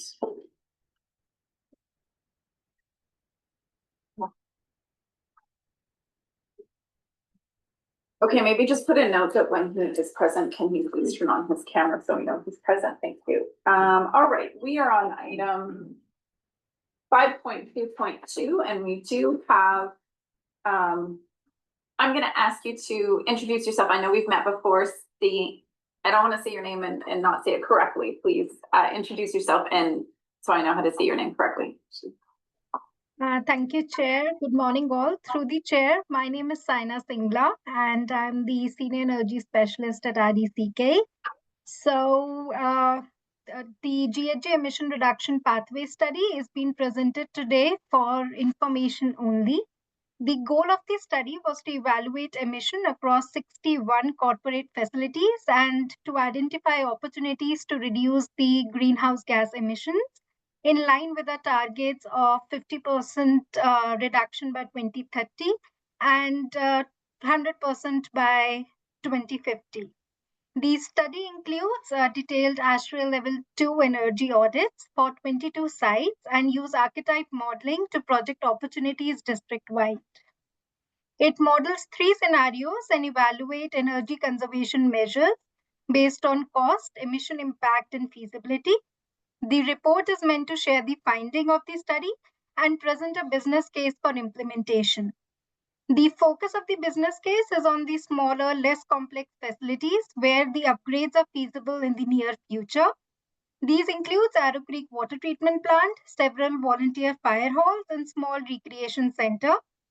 The proposed measures are cost-effective, eligible for external funding, and collectively could reduce the emission by over 100 tons CO2 annually.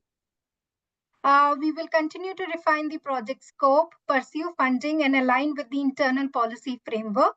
As the capital and grant opportunities emerge, we will return to the board with formal recommendations for implementation. Thank you, Chair. Thank you. Thank you so much. So we will have a bit of discussion. There's no motion on this item. And just one clarification, I believe it was in your report, but when it comes to any budgetary requirements beyond grant approvals, those of course go through the service and would require approval should it be before our next financial plan. I see you nodding, yeah. Okay. Thank you. Just want to clarify the financial component. Gentlemen, over to you. Sure, thanks very much, through the chair. I want to say I really like the presentation of the pathways, especially like pathway number 2. But I like the way it's laid out. I look forward to more items other than like arrow treatment, fire halls, or the minor rec things. More opportunities being identified in your future. Just having the audience and the board there, I want to state what's on us, because when you look at the 3 major rec centers, we already talked about rec centers today. 82.5% of our corporate greenhouse gas emissions are those 3 big rec centers.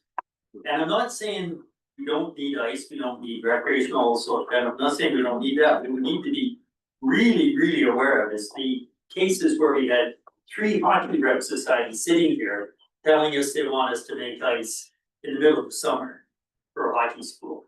And then we say, you know what, that is just so working against nature and so many of our objectives, because it is the worst, fastest possible way you can blow energy out into the atmosphere is trying to cool a building, run a compressor unit when it's actually 90 degrees plus Fahrenheit outside. So there's a lot on us still. Our choices of operations or how we direct staff through budgets and operations.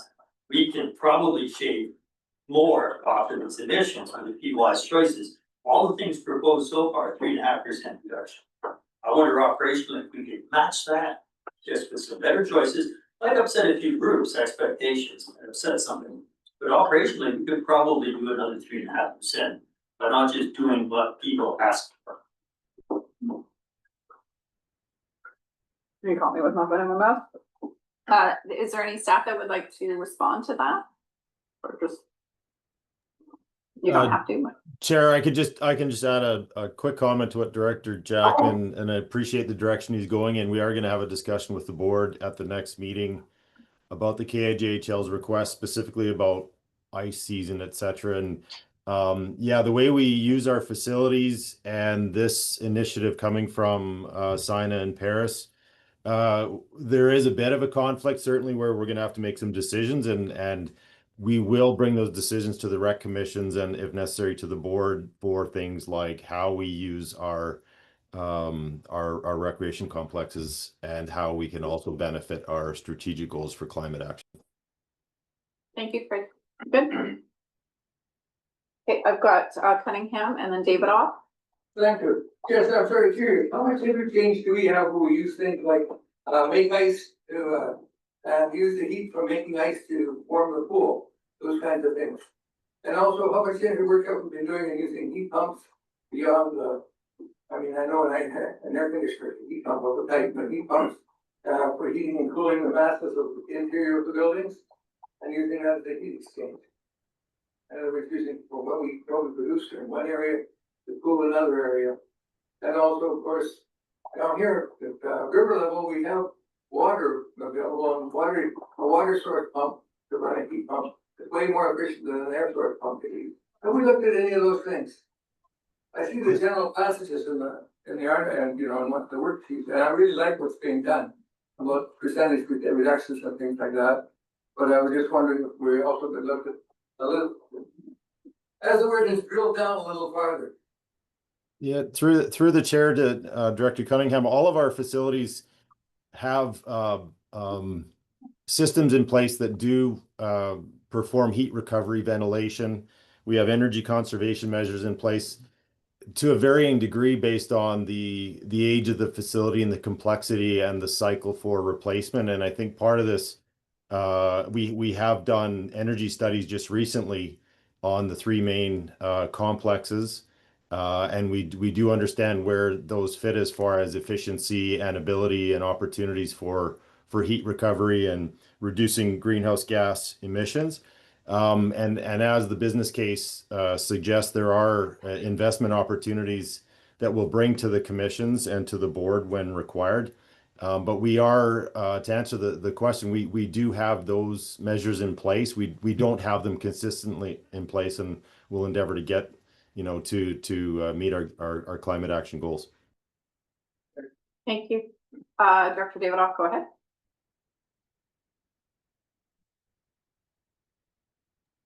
Yeah, there you go. I have a question, and probably I'll just raise the question with staff. I think I asked this question 10 years ago,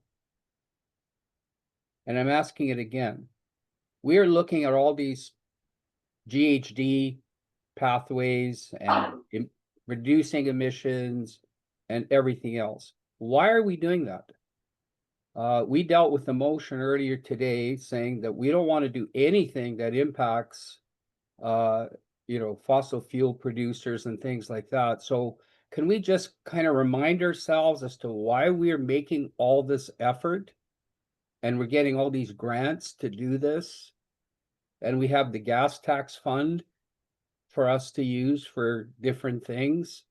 So why are we doing this work? I guess to staff and maybe to a manager would be better, because it wouldn't be fair to new staff.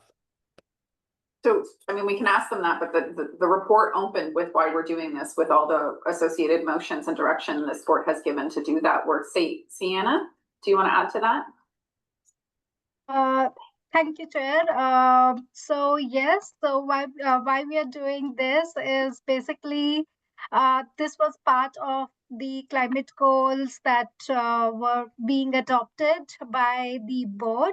And as well as this, to add on to what is there in the report, this business case as well as this study also provides a leverage for us to apply for various grant opportunities, which can help us to implement the energy conservation measures in future, and also to have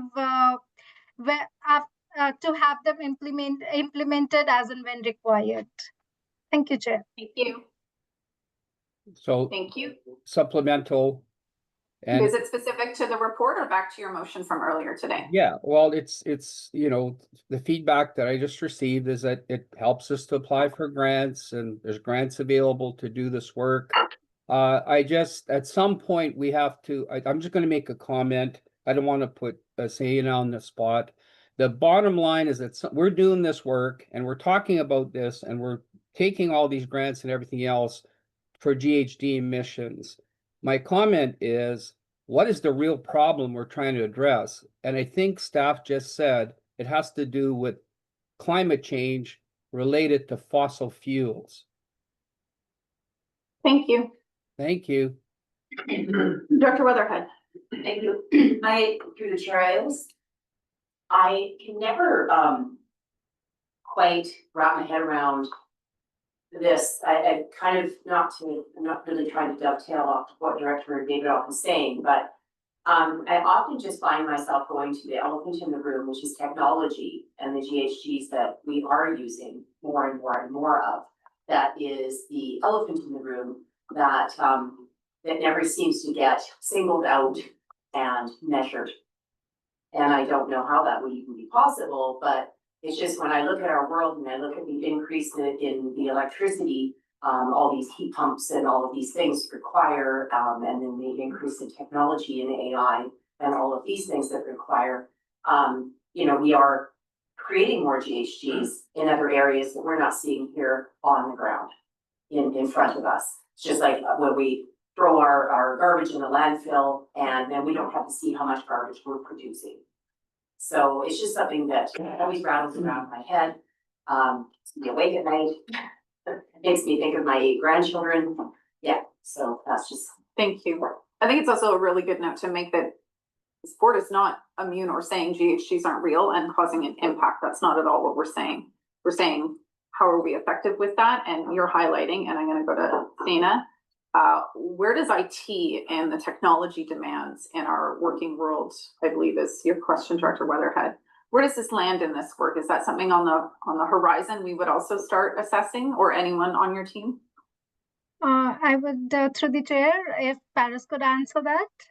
Paris? Thank you. Go ahead, Paris. And thank you. My apologies. I just got distracted for a moment. Would you be able to repeat? I'll repeat it and then let me know if I missed it, Director Weatherhead. In regards to measuring GHGs and our impacts, where does IT fit into that? And the increasing needs on electricity to manage our increasing IT needs? Is that?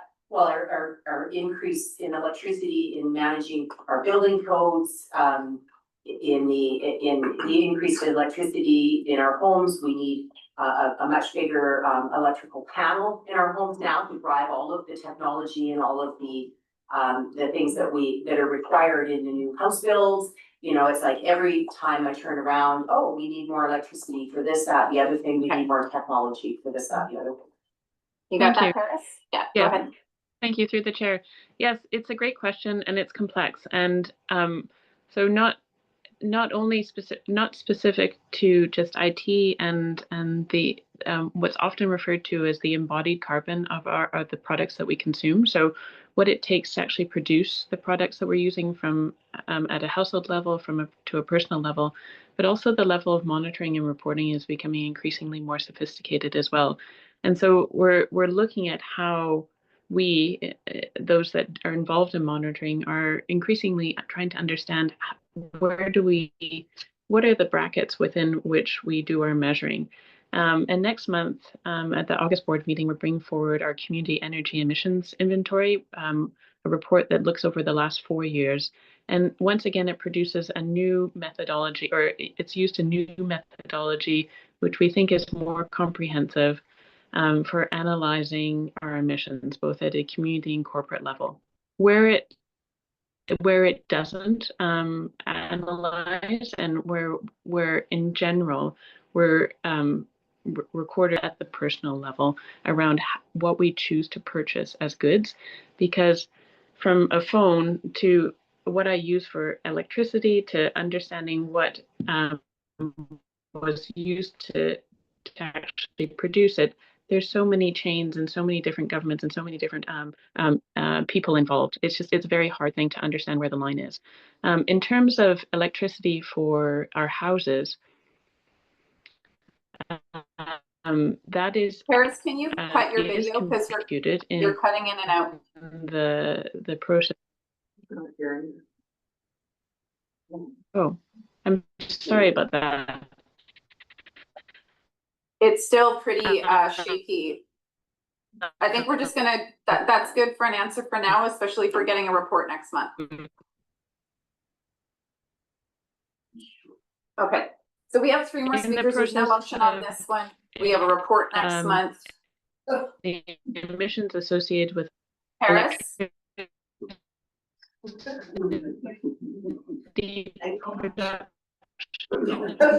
Paris?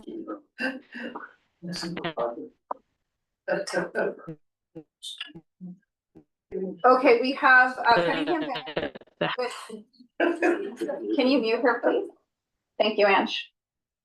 Thank you, Chair. Excuse me. Hold on one second. I'm just noting the speakers list. 1 second. No motion on this. We have another report next month. Let's be as concise as possible and focused on this report right now. Sounds like next month we'll be talking about it more. So with that, what is your comment or question? Thank you. Yeah, 2 comments, and it was made by a couple of former directors. The reason I've got a heat pump in my house is because it saves me money. That's the big thing, including the cost of building it, and I didn't get any grants. It saves me money in operation because the heat pump takes the heat out of the air or out of the water. Thank you. It uses heat on we already have, concentrates versus for our use. So we should be thinking about that. This is the money statement. The second thing is IT, okay? AI, excuse me, is the biggest energy user we have seen in years and years and years. I personally am familiar with the power source down across the line, the generator put in by the government in the 30s. They're using almost 3/4 of its power to run one IA plant. And you can go by and just see rows and rows of billions of computers, put together just to run simple brain work that we can put inside of our head. You might even want to think about that. Just a comment. Thank you for everything. Thank you. I agree on the AI. Vandenberg. Thank you, Nice as you Chair. can be. Thank you for the business case. As I just want to point out though, because the conversation has led to that, as per your business case recommendation, your pathway 2, which is probably the most cost effective for our taxpayers at the moment, it will not, as you pointed out in your report, reach the net zero goal of that you're trying to go for. So just wanted to point that out. Not saying that I don't appreciate it. I don't know that it's a realistic set of goals to go for. That's an opinion. But I want to point that out is that we're not meeting the intent back in 2018, whenever that was decided. So I wanted to isolate that and that was brought up in your business case. I guess the other comment that I'm forced to talk about is anthropogenic climate change. That is man-made. I know that the climate is changing, but it's a whole lot bigger than anthropogenic. And the sooner we start accepting that nature has a lot of bearing on our climate, the easier it is to come up with agreeable solutions. Thank you. Hewitt and then Paige, and then we're gonna move on. Okay, thank you, through the chair, I'll try to be really quick. I just think we've got to stop our thought silo thinking, because right now we're talking about the climate change initiatives and perhaps not granting extra usage of ice time because it's gonna use more energy. But if we don't do those things, are we at risk of degrading people's physical and mental health because they don't have those opportunities? And the same with economic development, right? We should be thinking about everything that we do, because recreation is our largest, probably one of our largest services beyond waste. So what are our trade-offs that we're doing, right? By not thinking with everything in mind.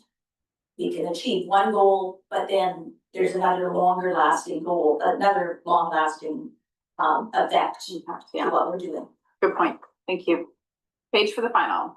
Yeah, I think it's really important that we continue to do this work so that we're decoupling how and what kind of energy we're using from how that has impact on our broader economic and community building exercises. My question is, when I look at the community centers being that big piece where emissions and our impact on the climate is being felt, a big assumption I'm seeing in here is the decarbonization of the natural gas component, RNG. We know Fortis is now mandated to 1%. It's going up to 2%, but that is largely being delivered through contracts external to the jurisdiction of BC.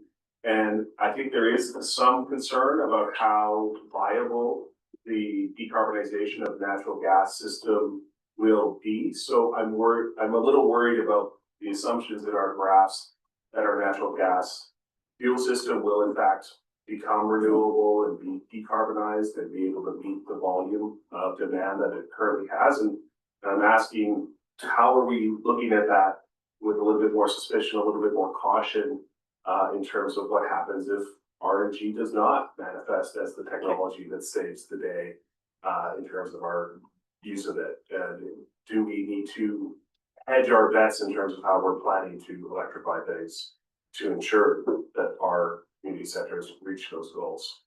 Thank you. Staff, go ahead. Go ahead, Dana, or Dana, go. Thank you, Chair. I was actually redirecting the question to Craig itself. Craig, please. Thanks, Sina. I think I appreciate the question, because the renewable natural gas consideration, certainly in the work that we're doing, and we reported on at the All Recreation Committee, the work we're doing with Fortis is contingent. And so some of the funding that we're going to hopefully realize is contingent on renewable natural gas, which currently is at double regular natural gas for costing. And that was a question that we asked the consultants when we were going through that energy study. Is currently that's what the market is set at, but we're not sure if that's going to be sustainable, if that will, increase. And not only that, but we know that our facilities will be dependent on natural gas. We can't go 100% electrified. We'll have to upgrade all of our main power sources, which is potentially feasible in the three centers, three locations. But we do depend on electricity 100%. Then we would be subject to service disruptions if there was a service disruption in the electrification. But the conversation about renewable natural gas is one of those that we'll have to answer in the future. Thank you. Declare Co, last comment. Okay, thanks, Chair. Just really quickly, I just want to bring us back to the heady days of 2023 when we did our strategic plan.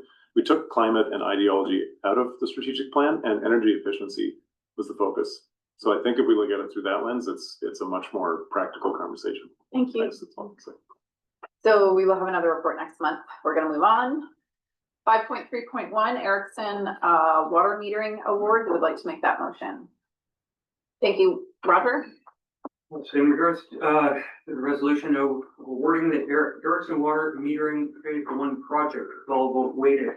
The board award the Erickson Metering Phase 1 installation project to Valhalla Hydrovac Limited, and that the chair and corporate officer be authorized to sign the necessary documents to a maximum bid value of $198,840, subject to the approval of a permit to construct, use, and maintain works within the right-of-way of the provincial public highway by Ministry of Transportation and Transit. Further that the force account portion of the contract not exceed board approved funds for the project in 2025 financial plan, and that the cost be paid from service to S250 Water Utility Erickson. Thank you. Do we have a second? Thank you. Discussion. Cunningham, go ahead. Yeah, how many hookups do we have for that much money? I believe it's in the report.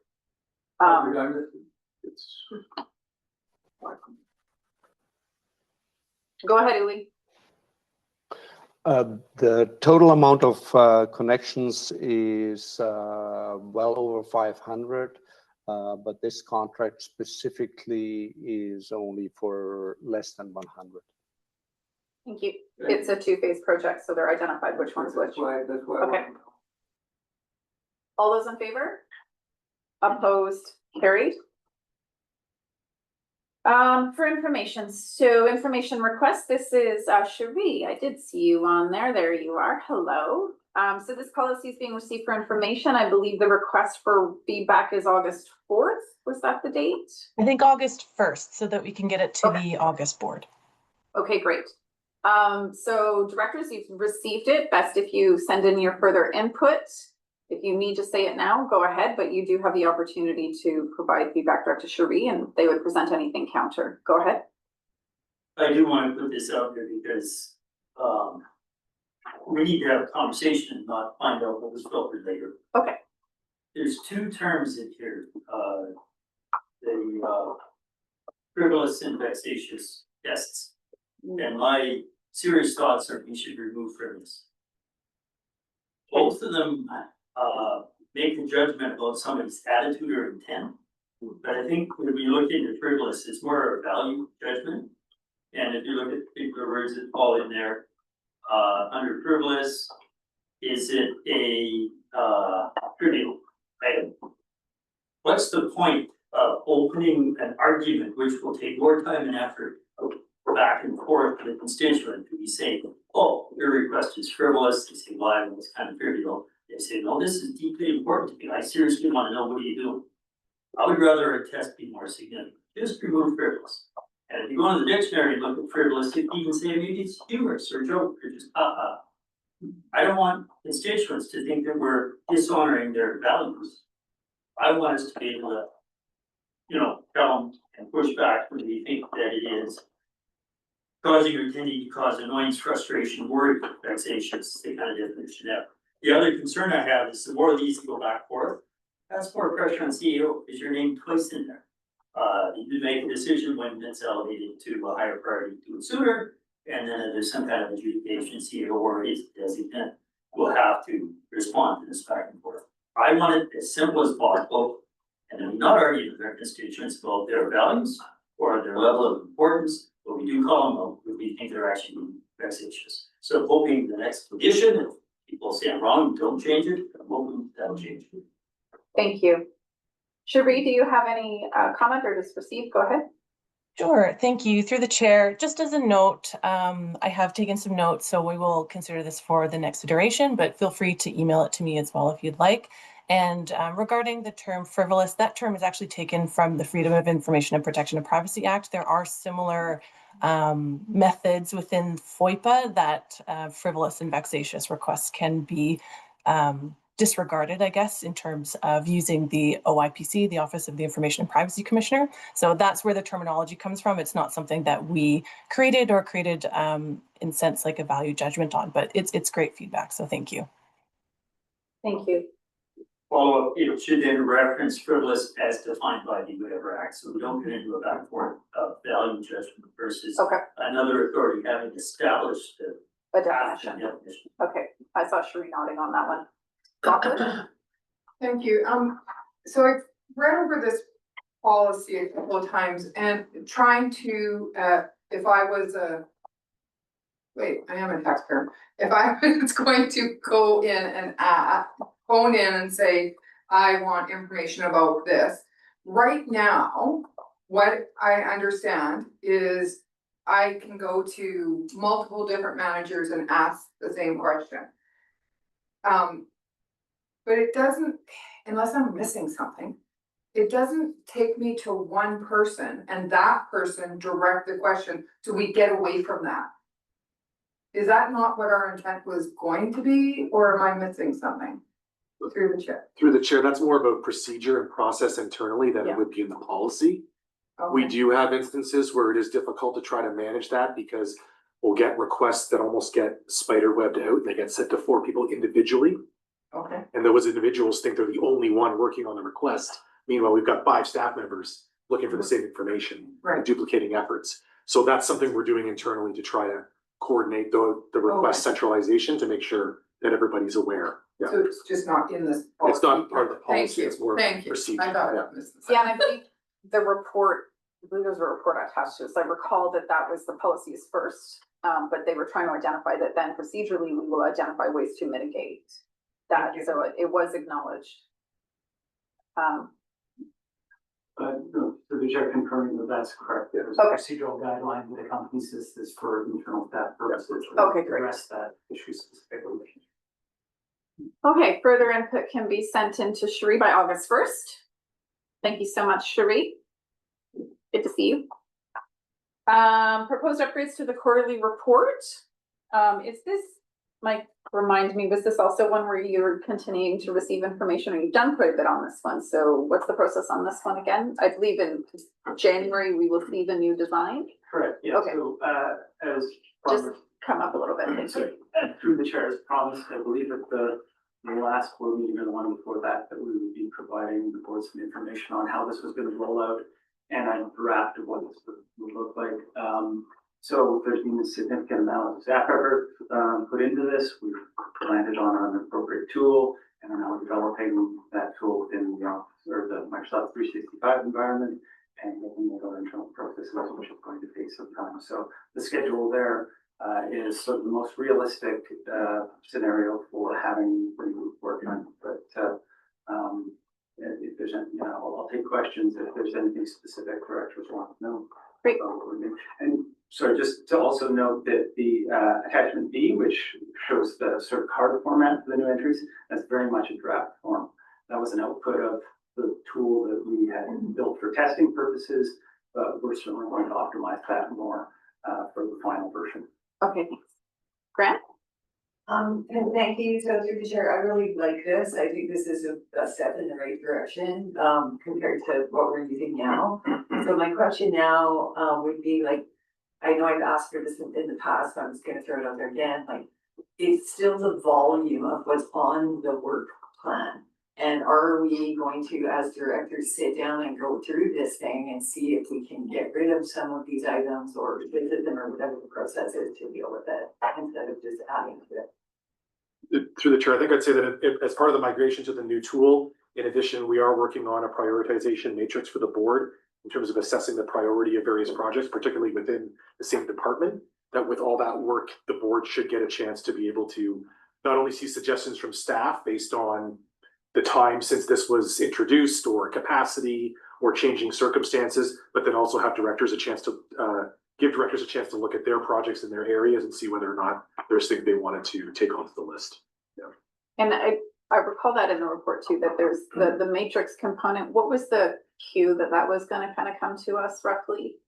Through the chair, in the report, it's early 2026 is when that would be complete, and then the report also describes that through 2026 there would be a structured approach to assess the totality of the work that's in there and make some decisions about what to do about low priority or unaction items. Okay, great. Okay. That's it. Thanks, Mike. Okay, David, if your question is on discretionary or development? My question is, when are we going to get our grants replenished, I guess, to the chair, like DG and community development? Is that in August? Is that when it happens, through the chair? Thank you. Through the chair, I think that's actually pretty close to now. It's usually mid-year that we get the amount from Columbia Power. So it should be any time now. I'll double check that, but it's right around this time of year. It's before August for sure. Okay, chair supplemental. Yeah. And discretionary grants, that's through our taxation. So when will that happen? Through the chair, August 1st. Thank you. Thank you. So your summaries in August should reflect both of them, I would assume. Okay, I'm gonna go to Pop-Off because he has two needs. So with the discretionary, go ahead. You're gonna move it with the removal of? Yeah, thank you, Chair. I move approval of the discretionary grants for removal of Area H Red Mountain residence application in the amount of 1,300 and Area K Kootenay Mountain biking application amount of 3,000. Thank you. Moved and seconded. Discussion? Yep. I'll just note that it was just coming from the following account. Okay, Yeah. no problem. All those in favor? Opposed? Carried. And then same for community development. Pop-Off, go ahead. Yes, I move approval of the community development grant with the removal of the following. Is Area H Spokane Valley Historical Society application amount of 1,500. Thank you. Do we have a second? Can I get a second? Second. Okay, and then go ahead. So that one wasn't added. Was it development you were under or discretionary? No, development. I don't have discretionary. So the Selmo development grant did not make it? I reached out multiple times. I asked yesterday if I should go forward and I never heard anything back. Okay, so it'll come in August. Okay. Can I just, I'll ask her after. Okay, thank you. All those in favor? Opposed? Carried. Ready grant, I'll move this one because this was a mistitle through the Lardo Valley. I think, Mayor Hewitt, you can see. Yeah. Yeah, okay, so I'll move it. Do you want to second it? Yeah. Okay. Thank you. Discussion? All those in favor? Opposed, carried. Thank you. Chair and CAO report. The one item that I did attend again, so I am the appointee on the Emergency Disaster Mitigation Act Provincial Committee. We had another meeting a couple of weeks ago. And we reviewed more about the risk assessments. We reviewed the feedback through the two webinars that were hosted for all the elected officials. And it looks to be that the regulations will be coming to us to review, but I do have to sign an NDA and I won't be able to talk about them, but I'll get to review them. We have asked specifically that they do not consult with us or staff over the months of August and September, given emergency season. So hopefully they'll be able to do that. Their goal is to have them out in December. There were conversations around their assumptions around our ability to get that into our budgets by March, and we did push back quite hard and had to explain to them how our budget season works and that we need at least a year for consideration. We also need to look at grants and requirements. So it's a very interesting committee in terms of it's a mix of staff and elected officials. And I'll just say that we're saying a lot of the similar things, so it makes a big difference to how EMCR and UBCM receives that. So I do share my notes with Stuart and Dan after the meeting. So it was one thing I attended. There was another invitation that Vice Chair McLaren-Co is going to either attend or pop off for the Sandon area. That's coming up next week. And that was all as chair, short of anything that you guys reach out to me directly about. Any questions for me, Vandenberg? Sorry, thank you. Sandon, I didn't catch the reference to Sandon. There was, so if I get an invitation as chair to an event, I would let you know. So I'm speaking as chair. I was invited to, it's a Japanese internment camp memorial celebration in Area H. I'm not available, so I asked Vice Chair McLaren-Co if he can attend, which is generally how we do it. He also attended an event in June on my behalf. And it's between either Pop-Off or McLaren-Co, they'll both be there. Thank you. It's just letting you know of an event. I'll be in that area, that's why I'm kind of. Oh, okay. Well, we can forward you the information. No, that's fine. Okay. Vacation. Oh, vacation, okay. Any other questions for me at this time? Oh yeah, one other thing, we did get a response from a chair and CAO. I just got this yesterday, so my apologies, but we did ask at the chair and CAO forum about ALR land. They were talking about housing. And I had raised, well, if there's so much land in the ALR that's not arable, like class 5 to 7 land, can we look at that being freed up? And they said they'd take the question away. So we finally got a response. Edge of your seat. The response is the ALR is managed by the ALC and you have to talk to them. So yeah, that's my response to. Okay. Yeah. But through the chair, I was actually going to mention that because it's July 17th and that meeting is in April. Yeah. But no, I don't have anything in open. Okay. Okay, Rural Affairs Committee, over to you, Director Jackman. Sure, nobody's gonna ask any questions about how this was missed. However, I'd like to move a recommendation, although get the responsible dog ownership bylaw 3009/2025, we read first time by content and sent to legal review. And further as listed. Thank you. Second, thank you. Discussion? All those in favor? Opposed? Carried?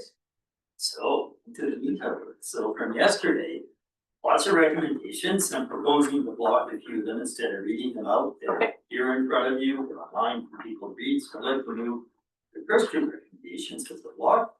These are both with respect to the same property in Metro Area G. Nuisance action regarding the property owner user. First recommendation being around the compliance agreement and actions related to that, and the second one around another compliance agreement and actions as described. Move those as a block forward. Thank you. You do not want those moved as a block, Cunningham? No, because I think there needs to be a change to the second one. I will move the first one. That's the compliance agreement around the southerly number 3 dangerous structure, 605 Center Avenue, requiring district usage or active construction, fencing on the structure, height 120 meters, bottom the first. And then the structure will be removed or remediated the state cottage regional nuisance bylaw 2023 by September 1st, 2026. Thank you. Second that? Thank you. Discussion? All those in favor? Opposed? Carried. Perhaps before moving the second one, what is the change you would like on the second one, Director Cunningham? Yeah, that would, thank you, Chair. And it was discussed, but it's not in here. There are two things. I understand that Mr. has to apply for a demolition permit for that number 2. I also understand there's a question with the assessment for lead paint that needs to be done before that machine and that building will be torn down or moved.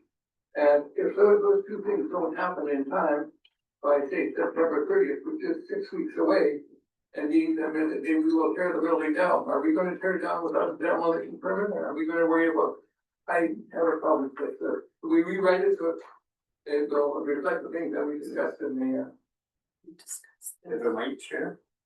Go ahead, Chair of that committee. So we discussed later dates. October 31st, staff's concern was we may be getting into an issue of push shove and start to snow, escalate the cost, de-escalate the cost, go against taxation. Nobody wins in that situation. September 30th allows staff time to come back to us in September back if in fact there is no permit, no sign of a permit being approved based on the third party hazardous material report not being available, and we can defer it then. So I think the whole point is September 30th is we don't push into the snow, we keep the pressure. And it So I comes think back to RAC after September 30th. Come back to RAC if staff sees a problem meeting these deadlines based on third party reports required. So I thought that was the committee's will, September 30th, and we have the option to revisit it in September. Okay. Yes, in that case, I'll second it. So moved as written. Written, seconded, discussion? All those in favor? Opposed? Carried. Third one of 96 resolutions recommendation. No. Okay, I'd like to block these next two with permissible, they're both development permit applications, both board to approve. One is in area B, EDB for property owner Raymond, the other one is in electoral area J, EDB for property owner Plain. That properties as described, both all movements of law. Thank you. Seconded Vandenberg. Discussion? All those in favor? Opposed? Carried. One, I think that the individual, anyway, so this is arising from a temporary use permit request from Porcupine Wood Products Limited, electoral area G. You're required to do this. I move the board direct staff to provide notification of the board's intent to consider a temporary use permit T2501G application by Porcupine Wood Products for the property as described. You second that? Yes, I'll second that, and I'd like to speak to. Yes. Okay, so we pointed out that this is the second temporary use permit that is on this property. And in fact, the first one was already had one extension. That's all you're allowed on temporary use permits. So it's the second time asking for a full temporary use permit. That'll go through the normal procedures. And for them, that will be, if you still wish, they can apply for another one. Seems to be an ongoing thing, but it does ensure community participation. Thank you. All those in favor? Opposed? Carried. So the next two I will move to first because it's a bylaw and I can't move the next one because I'm named it. So I move, this is electoral area A, Wilkie Creek Development Incorporated, land use bylaw amendment. I move first and second reading and referral to a public hearing for the Thank you. as described. We have a second. Thank you, Pendergraft. Discussion? All those in favor? Opposed? Carried. I'll move your next motion for you. It's on the floor. This is to delegate authority to Director Jackman for that public hearing. Do I have a second? Thank you, Pendergraft. Discussion? All those in favor? Opposed? Carried. Next one. Yeah, I think it's the best standalone. So this one, from all vote, this is a land use bylaw amendment on Dane and William Chuck. Your electoral area J. I move first, second, and third reading of zoning bylaw number 16, of bylaw number 303125 to amend zoning bylaw 1675 2004. Thank you. Second, thank you. Discussion? If I might note, some of these don't require public hearing, with the OCP, public hearing, that's where we're going straight to third reading. Thank you. All those in favor? Opposed? Carried. Next one also is calling for third reading because we're not allowed to have a public hearing, so that's what we're third reading. So the next one is land use bylaw amendment, Aqua Development Services, RDCK, and move the RDCK zoning amendment bylaw 3032/2025, bylaw to amend zoning bylaw 1675/2004. He's getting for second, third reading. Thank you, Weatherhead. Discussion? All those in favor? Opposed? Carried. Sadie, you are welcome to come in. Or it's a state. We get to see Sadie a lot at Rural Affairs. Thank you for being here. Keeping an eye on the rural affairs chair, so don't miss it. Yeah, good job. Oh, Sorry, go ahead. 6.1, that's behind this. Okay, next one, I'll vote, Community Heritage Register, Virgin Historical Cemetery, RDCK, I move the board approve the inclusion of the Virgin Historical Cemetery as identified, in the registry. As moved. Thank you. Second, Weatherhead, thank you. Discussion? All those in favor? Opposed? Carried. Go ahead. We already talked about this next item. This is all vote weighted, to do with contract award. This is subdivision bylaw review, all electoral areas, move the board approve, RDCK entry into a consulting services agreement with Urban Systems for subdivision bylaw review project, or further chair of corporate officer authorized to sign the maximum value of $97,756, excluding GST and further funds paid as service S104. Thank you. Do we have a second? Thank you, Graham. Discussion? You already talked about it together. All those in favor? Opposed? Carried. I should say the chair allowed us to talk about it together. There was no motion on Yeah, this next so the one. next one is missing something. So the next one, if you go to the minutes, item 711, this arises out of 7.11. We moved, seconded, and resolved with the following motion referred to the August 20th, 2025 Rural Affairs Committee, and then the wording here. So it's missing the referral. Piece. But it shouldn't even be at this table. It's referred back to exactly. August So RAC. it is not to us, it's Yeah. to RAC. Thank you. We put no action. It doesn't come to this table. Past it. Yeah. It was just an error to be included on our agenda. So it'll be at. So through the chair, you can just move past it, move on to the next Yeah. one. Yeah. That's the words I'm looking for. Yeah. Okay, referring to RAC. Okay, next year I'd like to move as a block, they are all community works fund applications. One is water system assessment area B, next one is Kootenay Community Club solar array area K, solar array is 2 words, it's not in this K. And the third one is the Terry's Fire Hall infrastructure upgrade electoral area I, the amounts described each from their own locally allocated funds, move them as a block. Thank you. Do we have a second? Thank you, Tierney. Discussion? All those in favor? Opposed? Carried. Running out of pages to turn, so.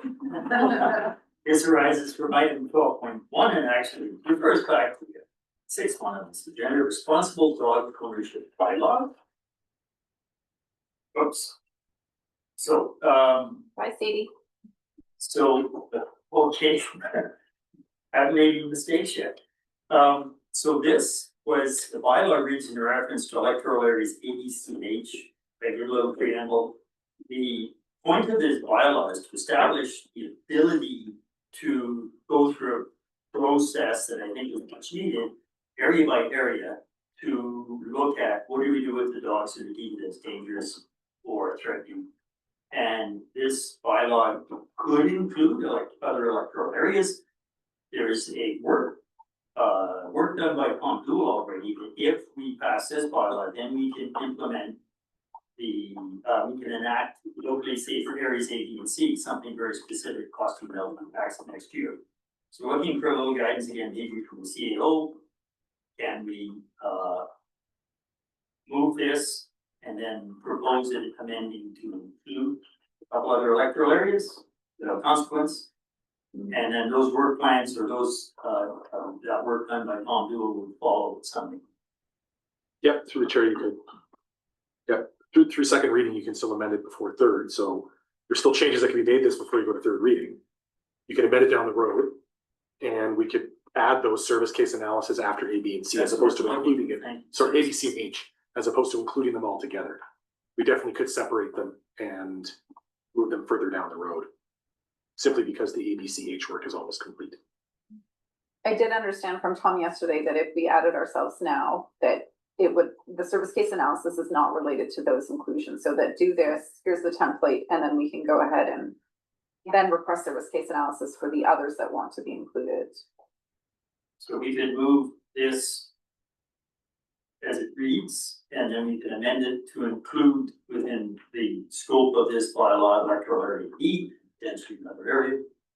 So Procedurally, I just think we would have to first move a service case analysis request for those areas, because this one is currently based on the service case analysis of those areas. So I would not amend it until we've done that other work, which is why I'd say you go ahead with this as is, and then we can go ahead and say, can we get service case analysis? It works for us, then we'll be added. it's straight up, we have I move for responsible dog ownership bylaw number 3009/2025 be ready second and by contract. Thank you. Do we have a second?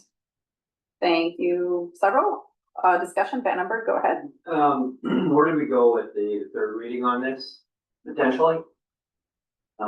Is it a time thing? Did we get stuck on that? We can't do this at third reading. Do we want to do a third reading? Through the chair, you could do a third reading. The second just leaves it open for further edits if you add anything to change before third reading. You move third reading now, you want to change it, you got to rescind third reading and bring it back to second reading. So it's just a process thing, mainly because of the steps we've had to get there. We wanted to make sure that, okay, if you had another month to digest this and want to make a change, it's much easier to do that before third reading.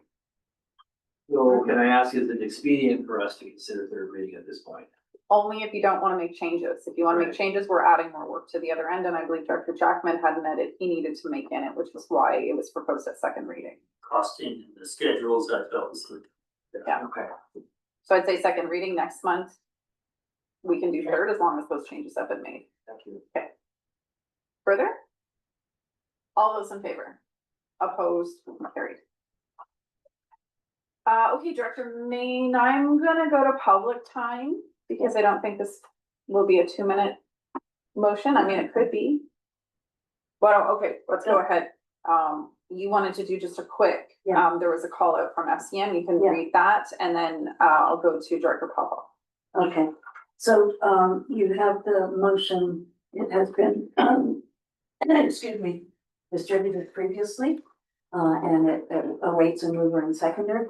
On Monday, the actual call went out from FCM via their communique that reads, apply to become an on-board member for FCM standing committees and forums. Invited to apply for one of up to 14 positions to serve on select policy committees and forums that contribute to the work of the FCM board. The president makes committee appointments based on applicants' experience, expertise, and interests, as well as the need for regional, community-side, and demographic representation on each committee. New this year, pursuant to the non-board committee member appointment policy passed in May, all appointments will take into consideration other diversity factors that will contribute to ensuring that board committees are representative of Canada. And I'm asking you for your support. Sorry, birds are flying into our windows. Sorry. For me to apply to sit on FCM committees again, continuing the work that I have been engaged in with FCM on our behalf for the last going on 11 years. Thank you. So Director Popoff, you wanted to? Yeah, I will move the recommendation that the board endorse Director Main to apply for selection to serve on FCM standing committees and forums for the period starting in September 2025 and ending in June 2027. And be further resolved that the board assume all costs associated with Director Main attending FCM standing committee and board of directors meetings. Thank you. I think there's just one small edit with the cost to be paid from S100 General Administration, just so we know where it's coming from. Is that seconded? Yeah. second for discussion. Go ahead, Cunningham.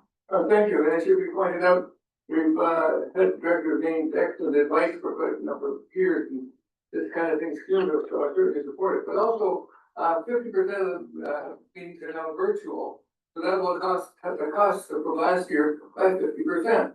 So I certainly think we're getting more of a bargain than ever. Thank you. Thank you. Further discussion, Weatherhead and then Paige.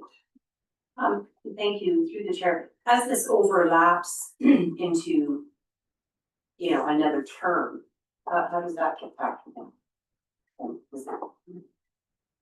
I believe in the past, it has done that. We've had appointees where then the election comes and they're not there, so they're just no longer members as far as I know, because you're no longer elected.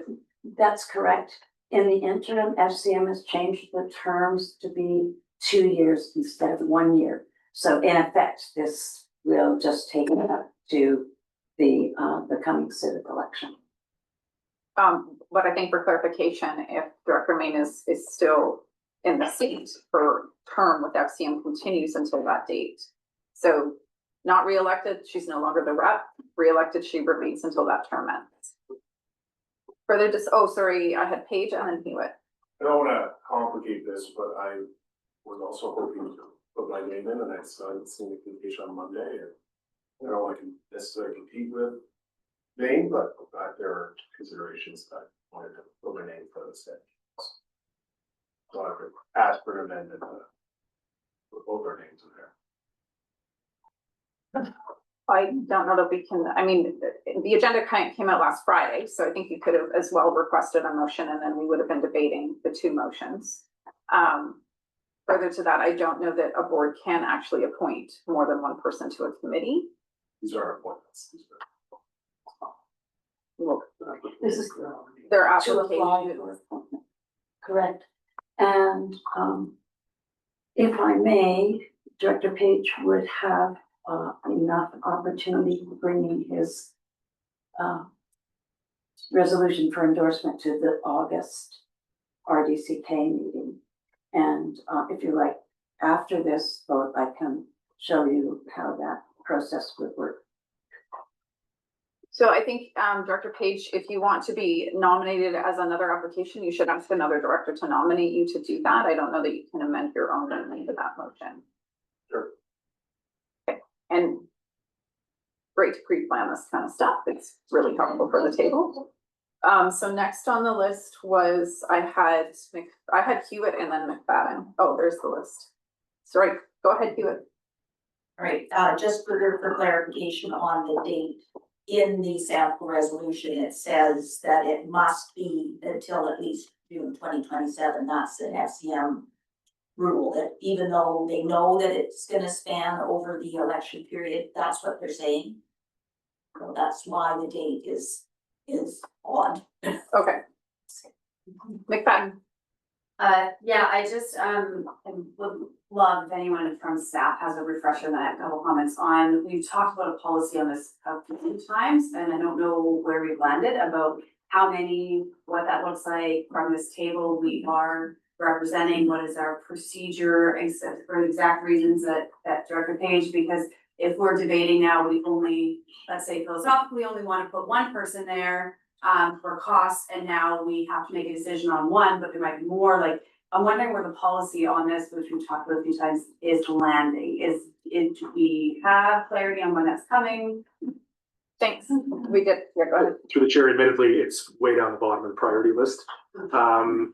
The reason the policy was suggested by the board was not for a situation with Director Hewitt being on the board and Director Main being on the committee. Actually, previously, for a number of years, the roles were switched and the board supported Director Main as a board representative and Director Hewitt on the committees. It was when it came forward where both individuals wanted to be on the board, and that's where the policy discussion came out of it. Granted, with Director Page not coming forward and asking for 2 representatives potentially on committees, we are again in that same situation. So we can try to expedite that.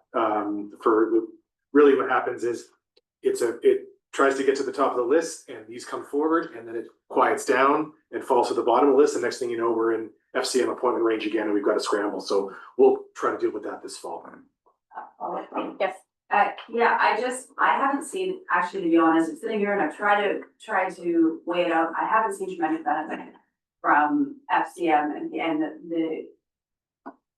what I, as a like whole, yes, I guess, in some cases, but just us having a voice there, I'm not sure it really matters. And so then I become this balancing act of, is it worth our money, especially if we're now talking about 1, 2, there's just not enough clarity for me. I can't support sending anyone more than one person from this table on anything for FCM. I would wrestle even sending one person if it's our benefit. I just haven't seen the benefit for our money. Yeah, so I can't support it, especially with the ambiguity around how many and what we're doing and who and Okay. Let's try, I apologize because I was not anticipating there would be another person that we'd enter this conversation. We're now 5 minutes past public time and we now have 2 more speakers.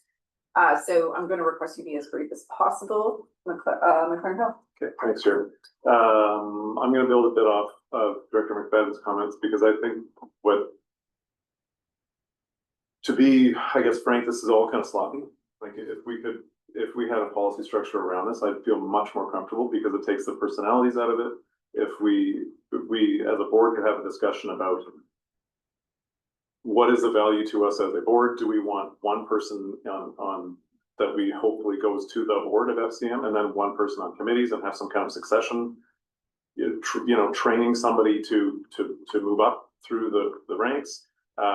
With Director Page's comment about putting his name in, well, we could all put our names in, right? And then why in this situation do we have kind of these ad hoc one-off motions when we, like in every other appointment, we have a board-wide discussion about who would like a role or a position. So I don't, absent and the other policy discussions we had before from last year, the year before, that still are unresolved. So absent that policy, I don't support the motion as it stands, but respectfully and with the indulgence of the mover, if I would refer this to August, because then it's still within the timeline and we could have a more robust instead of last minute discussion about whether it's Keith or other people. Just knowing we would not have a policy at that point, it'd just be the same discussion again. By all means, if you want to refer it. We need to either refer it, vote on it, or move on. Well, I'll make a motion for referral in August. Chair, I would prefer to speak before the motion referral with. Okay, speak, go, sorry. If I may, with all due respect to the directors that mentioned they don't see any benefit from it or whatever, I attended the last FCM and there is a definite benefit to sending people there to be on their board of directors or on their committees.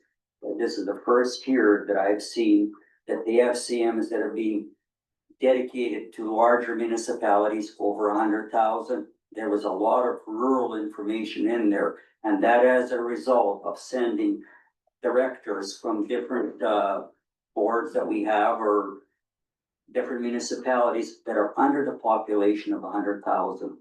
It's turning towards where the rural people do have a say. There were workshops on rural that I attended that were never there before. So there is a definite benefit derived for a small regional district like us to send 2 people to FCM to serve on their board of directors or their forum. Thank you. Back to you, McLaren. Okay, so I move referral to August. Is there a second? Thank you. On referral, we know we have the times. All those in favor? Opposed? 1, 2, 3 opposed. Thank you. That is referred to August.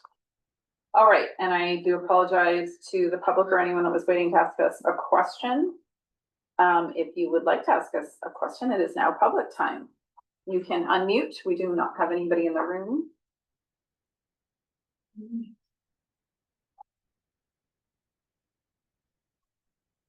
Asking one more time. Well, Councillor Woodward, you're fine. Thank you very much. Okay. Well then.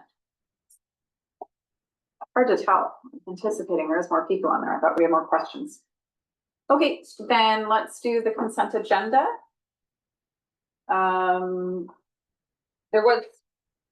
this is, I'm gonna do something and then tell you when you do this, just email it in, but I want to make sure, the conservation minutes and include me as present and absent, and I am absent.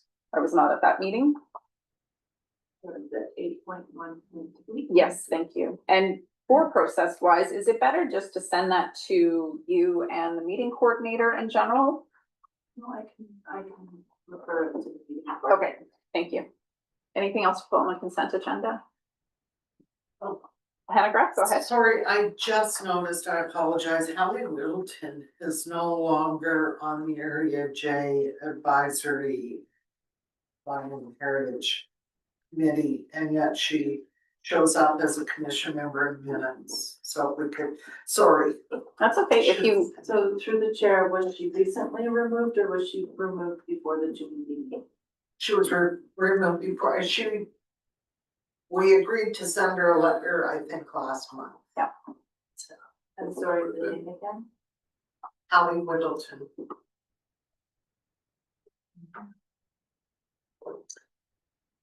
Those minutes are from June 11th. So that, through the chair, that would have been before. Before we removed her. It was the May board meeting, she was removed. Okay. We sent her a letter, I mean, I think. Okay, she was thanks. on before that. Okay, directors, we do have verbal reports this month. We can not do them in 4 minutes. But we can take a break for lunch and then come back, and that's where we will start. Okay? We just did it.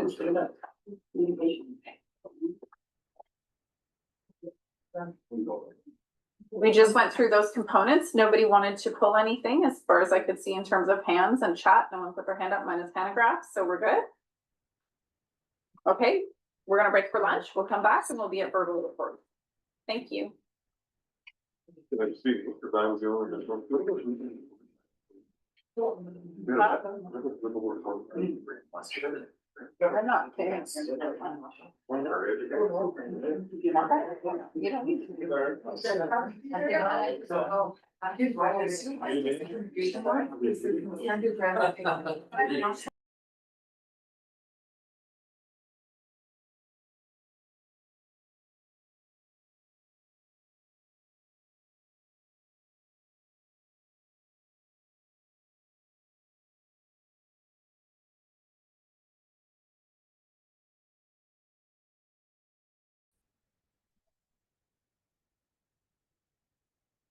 And then, as soon as you move the open board meeting.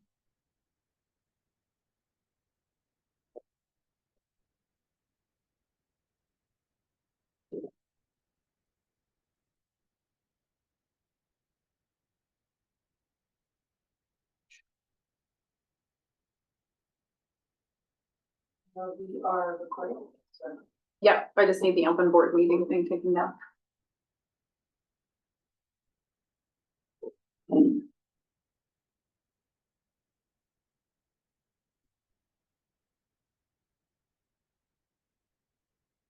Is it stuck? Oh, Jess is with us too.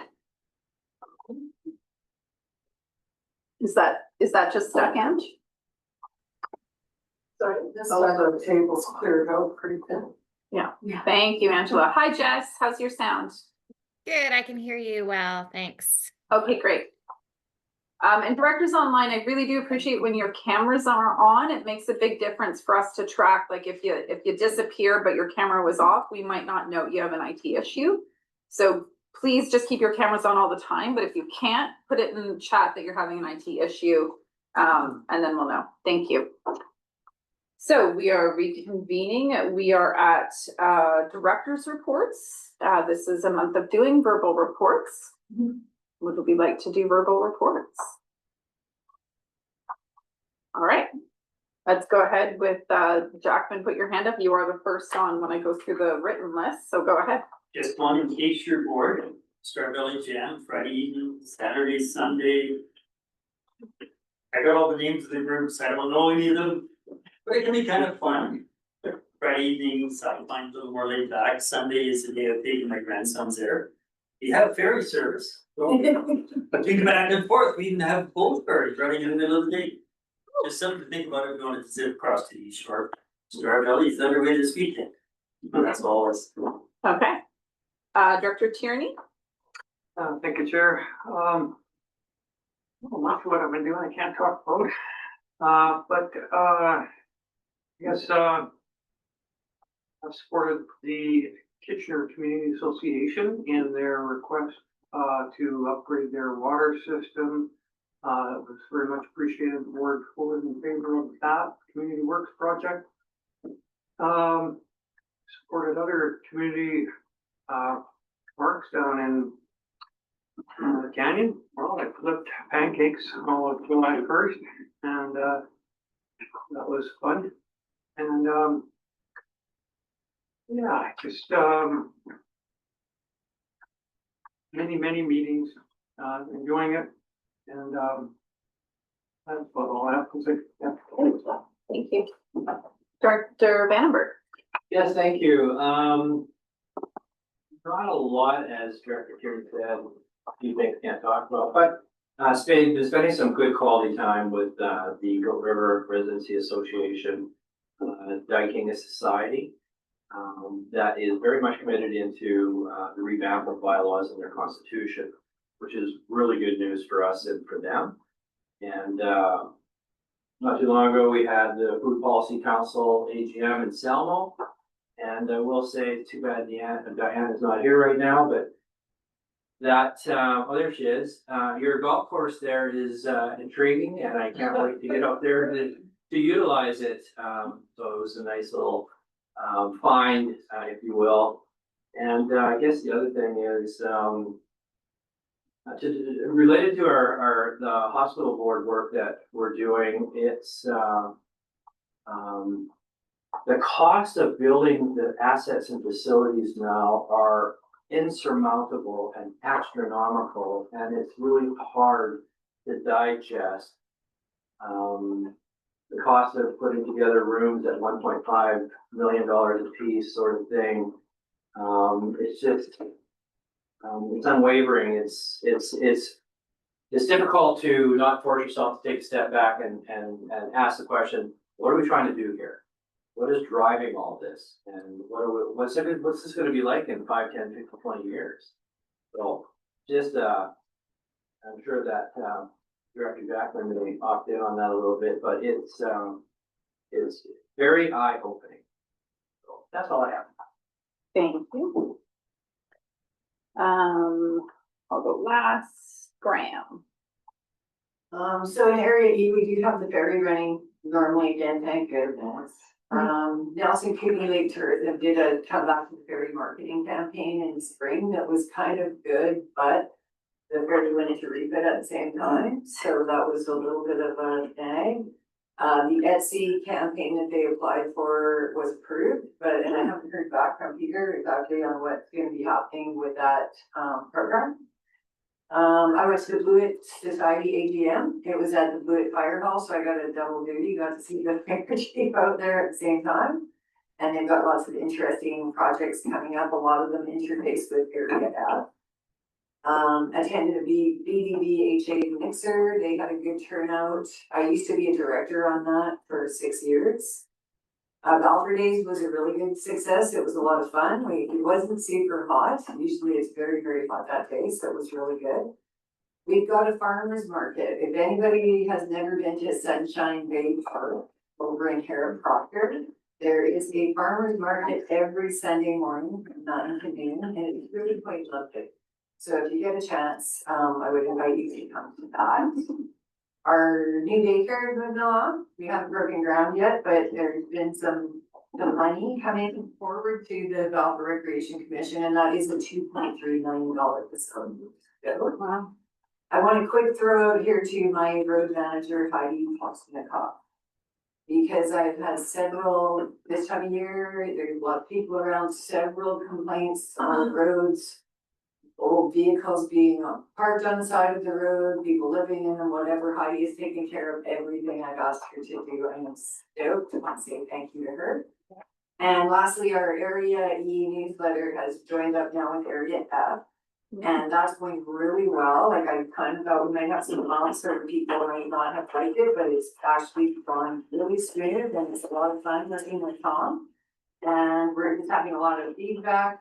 And we do have West Shore Leisure Advancement who is finding all the activities and putting that stuff all together, so it's taken a real load off my shoulders in terms of how much that is, because it does go up weekly. So that's all I have. Nice. Newell, Director Cunningham. Oh, thank you. Been busy, of course, ever since FCM. Been busy. And just going back, I know FCM is quite a way back down, but I don't think we've had a group thing like this since then. However, I really enjoyed FCM this year. I had a chance to talk to a number of ministers and deputy ministers on the side of personal projects. Two things that would help my area. I got some promises for some plans, which is nice, you know. But also promises how we listen. If you're interested in, without mentioning names, this will be related to you, at least to you know, and they gave me the date, which is very, very nice, because I know that if we're shovel ready and we get our projects in, the day they announce that it's open, we have a better chance of getting our project, whatever it is. And I'd like to point out that having been president of FCM and president of UECM, that works for most projects. Most projects are oversubscribed by a factor of 6 to 1. The chance of getting it is 1 in 6 on most of the bigger projects. Primer's been successful in every one, mainly because we have a shovel-ready project going out and into their mailbox for 30 seconds after it's been announced. Because what they do, of course, and having been on the project committees, I thought that they picked the best ones. No, they don't. They pick the first ones in the drawer that qualify. If you're qualified, you get, you don't qualify, sorry, kid. That's the way it's done. And when all the project plan's gone, it's gone.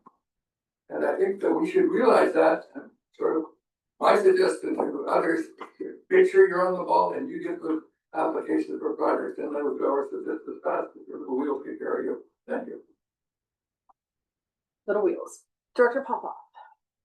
Yeah, yes, it's been a busy summer for me. I've been talking to organizations that were formed as a result of the wildfires that we had in the Spokane Valley, and the training required contact information and ensuring that they consult with BC Wildfire Service before they go out there and do anything about any wildfire in the area. And then the concern being is that BC Wildfire got a helicopter out there dropping water, and they're out there trying to put out fires, somebody's gonna get hurt. So I've dealt with the trail societies in the Spokane Valley, all the issues that they have, funding that they require, and what services they provide, and how they maintain the trails. Also, well, what else could I do? There's a request for an inclusion in the fire service, you know, that will go petition process to be included in there. They're within the coverage area, but they excluded themselves when we went through the process of trying to establish who wants to be included in the fire service. Now they want to be included. And a considerable amount of tax inquiries.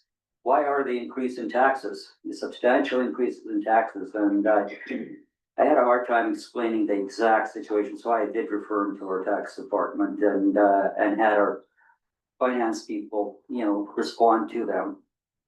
And then I've attended BC Seniors Advocate meeting in Castlegar, Dan Levitt, and I've actually met him at UBCM when I was at UBCM. So we had a good conversation there, and he outlined what the Seniors Advocate is doing for the areas, and he was in the Cranbrook area and the Castlegar area, and I guess Gary was part of that meeting that was there.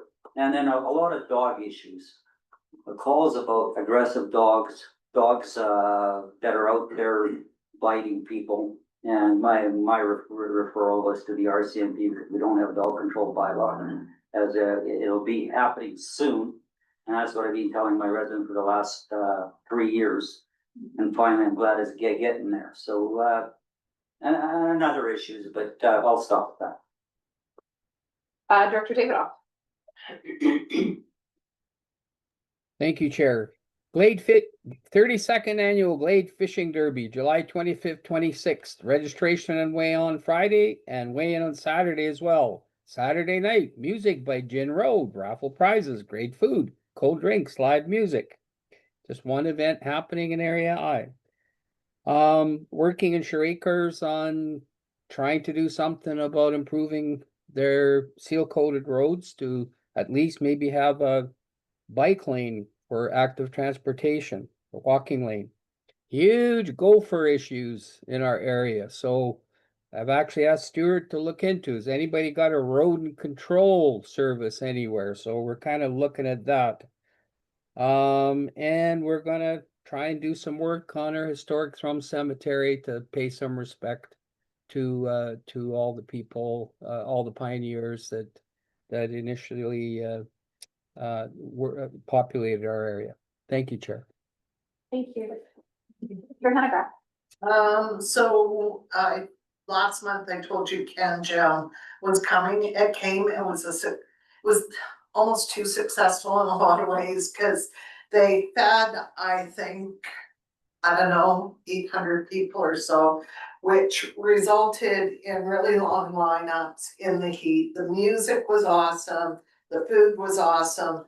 The lineups were definitely not awesome. And then 2 days later, I was able to work with the city on the Canada Day celebration where we served over 1,000 burgers and things in about 2.5 hours. So in Castlegar was the hottest place in Canada on Canada Day. In case you didn't know that. We were standing over barbecues. It was really, well, it could have been more fun. In my area, the Udashenya Hall, which is USCC Hall, has been sold, along with 9 acres. And so there's some real potential there to do some things for the community. So I'm talking to the new owner about possibilities, and we also have an opportunity in Robson for more childcare spaces, which I'm also working on. I mean, childcare is having such an impact on families, and I know that my area is not unique, or our region is not unique. It's just so needed. So really trying hard to explore every possibility and get things moving in conjunction with the Blueberry Creek people. So yeah. Director Weatherhead. Oh, thank you. I won't talk about, and then there's a few things I will talk about. Okay, so the we have a new brigade made up from some people in the Cusp and people in Harold Park. We have 26 members that just supported training for their S100 and S185. This roving brigade will be able to connect to Burton Brigade. So now that's four brigades that we have. 3 are community brigades, but they related to their communities, but also all now in trained and ready for wildfire protection supports. The other interesting things, the caribou pen, the maternity pen, the release, I think it probably just happened this week. I probably missed the actual release. So we had 8 out of the 10 females that were captured this year were pregnant. And we ended up with 7 calves, 1 stillborn. One of the 2-year-old actually had a very small, low weight calf that had to get sent to a conservation center in Jasper because it was actually rejected by the mother. So they're hoping to keep this little thing still wild enough that they can reintroduce it to the maternity pen next year. And so anyways, we had 7 healthy releases. I think 4 of them were females, which was really good because last year it was all males, which isn't really helping build the population as much as females will. So anyways, yeah, that's about it. Just the usual support of all societies, supportive societies. Thank you. Director McFadden. Thanks. So for my chair, for a couple committees here, I dealt with some stuff for transit. Still got some emails back about some of the changes around delivery stop and I don't know, one of the other stops. So dealing with some of those that we've talked a bit about, and a lot of inquiries around transit is there different possibilities for our region. So we did some research on that. Talking with Tom and I have been looking at a few options and that stuff. That's been good. All rec. Good, mostly good. I think our conversation stuff last LREC, I think, helped give some direction to staff and our specifically hockey teams. So we'll follow up with some of that, which has been good. On the city side, Director Pengraff already talked about Canada Day and Can Jam, which were both great events, lots of fun. Yeah, we had a couple thousand people at Canada Day, which was super great and really very interesting to see a lot of those international people who have moved and how much they want to be a part of celebrating their new country. That was really cool to see, and so excited about that. On the city side, really quickly, I don't know if any of you noticed, hopefully some of you did, our art gallery is moving to our downtown core. They purchased the old nightclub building that was downtown and they're moving into that. So very excited. That has been a project in the works for a very long time that we couldn't talk about. Trying to figure out how to support them, and so we're really excited for the downtown. The old decrepit building across the street from it that are originally bought to put the art gallery, long story, it's gonna cost too much, is coming down as well this summer, so we're very happy. Cities just biting bullet and paying to get it done, and then hopefully it'll get redeveloped. We have a housing provider that is, I believe, putting intake in for housing there, hopefully they get their funding. And then there will be some kind of community space, looking at daycare, looking at different options for that main floor space.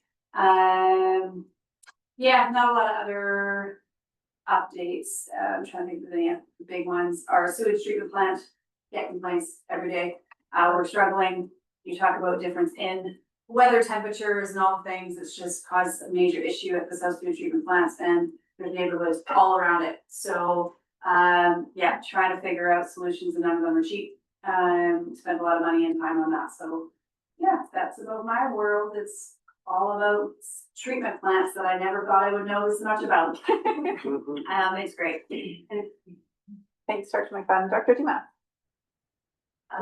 Yeah, Canada Day went out to Canyon Park. They do a great fundraiser for the Canyon Park Association. So went out there and participate in those activities. This year for Canada Day for the town of Creston, we started asking the question because we're not, chances of doing fireworks are slim every year. So started asking the question, what could we do that could be something a little different, that would be inclusive for our whole community, and that our Yakaniki community would be would like to come in and celebrate with us. So we started an event called the Taste for Creston, and it was an international food tasting venue event, and offered free tickets to the Yakaniki community, and we had many show up, so we're very, very pleased with that. And we had people standing in lines way too long, so we'll fix that next year. We had 400 people come through in 2 hours, so next year will be fun to plan that. Then we also have the July 5th, the Hop to Mine Hustle. I don't know if anybody's heard of that. Yeah. This is put on by the Libation Association, where people run 11 kilometers and stop at the vineyards and the brewery and drink. So, and then Millennium Park at the very end is a big celebration, a party.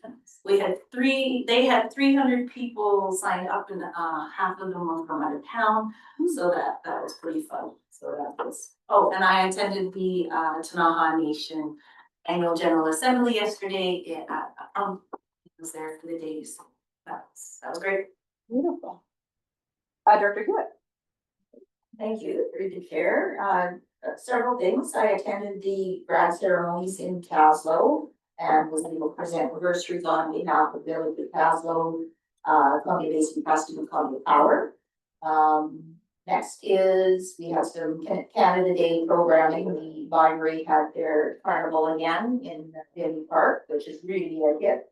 It's the 3rd year. And then the Victorian Hospital Auxiliary Society did heritage walking tours and photos with the newest constable and his red scourge, so that was also popular. Then the Historical Society did cake and entertainment on the SS Moye. We hosted the Super Track 6 in Caslo for the first leg, and there were 175 riders, so that was pretty intense. And from Caslo, they went to Denver and then to Rossland and ended in Salmo. And then we have, for the first year, it's called the Wild Ultra, and it was 3 days of running with different lengths of races, and very few, actually in both of those, very few locals. So a lot of people coming in from out of town, New Zealand, Australia, the Netherlands for the Super Track, and equally as many out of town people for the Wild Ultra. Next week is board meetings, CDT board meetings in Bailout. As a Jazz Festival is coming up, they're all this long weekend. And Caslo's birthday celebration and Citizen of the Year award presentation will happen in Legacy Park next to City Hall on August 15th. Thank you. Director McLaren-Co. Thank you, Chair. So a couple of quick updates from the village. We have our waterfront master plan well underway, which was really well attended. So hopefully we'll have some great ideas about how to spruce up our waterfront. Some major upgrades to our wastewater treatment plant are ongoing, and we have some really kind of neat work being done on the trails at our Nakas Hot Springs, which are pretty cool. AKBLG, we've had several meetings in the past couple months with the new executive since the convention. FCM was since our last report, so it was actually there was a surprisingly reasonably good focus on rural stuff this time, so I was quite happy with that. There's some very interesting political speeches, given that we had just had a federal election. And one of the many highlights was a presentation on artificial intelligence and the implications for the government. I got to attend just behind me here about a month ago on behalf of the chair, the Air Cadet of 561 Squadron from Nelson here, their annual parade, which was really cool for me because I was an Air Cadet as a younger man, many decades ago. So that was anyway, I was really glad to have gone.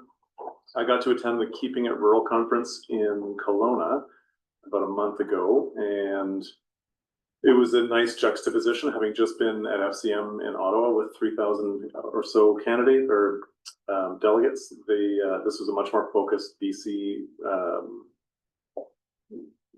congregation of people. So Ken Coates is an excellent speaker. He's a professor in, I forget which university. And I got to speak on a panel, which was kind of neat. Selkirk College is closing a couple satellite offices, one in Caslo and one in the Cusp. So I got to attend. I was unavailable for the Cusp space, so I went to Caslo and gave some feedback on that. And I'm pretty sure consultation is ongoing. The BC Hydro updates from a couple weeks ago are, at least for the Arrow Reservoir, our lake, are not ideal. Less water flow, less snowpack means lower water levels. And then, as Director Vandenberg said, I got to attend the Kootenay Food Council AGM in Salmo, and the golf course makes phenomenal food. So that was a bonus. Thanks. Thank you, Director Page. Yeah, big things that have gone on is the council has completed the rezoning of the property beside the NBCC, and also agreed to enter into a long-term lease with the Nelson Care Society for the development of the affordable housing project there. That wasn't a project we were able to collaborate on with the RDCK at this time, but the rest of that project has proceeded forward, and we'll figure out what kind of expansion can happen in the future at Route 5.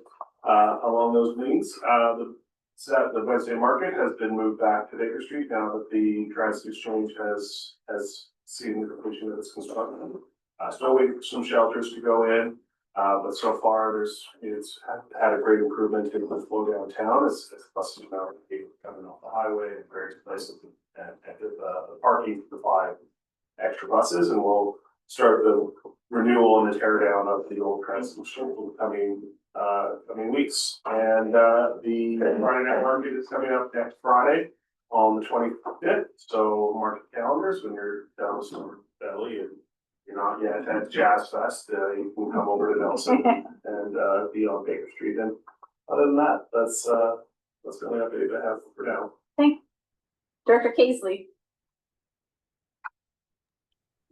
Yeah, our new stage is finally finished and we'll start Music in the Park in Centennial Park starting this Saturday and carry on through the summer. Our production wells are finished and up and running, and we're just decommissioning the last old pump house. And then our new sidewalk for our active transportation plan from the 10 unit housing project is just about 90% completed. It'll be in 2 weeks, should be all finished up. So it'll make a big difference coming for pedestrians to get from one side of the highway to the other. And that's about it. Thanks, Director Casely. Director Lockwood.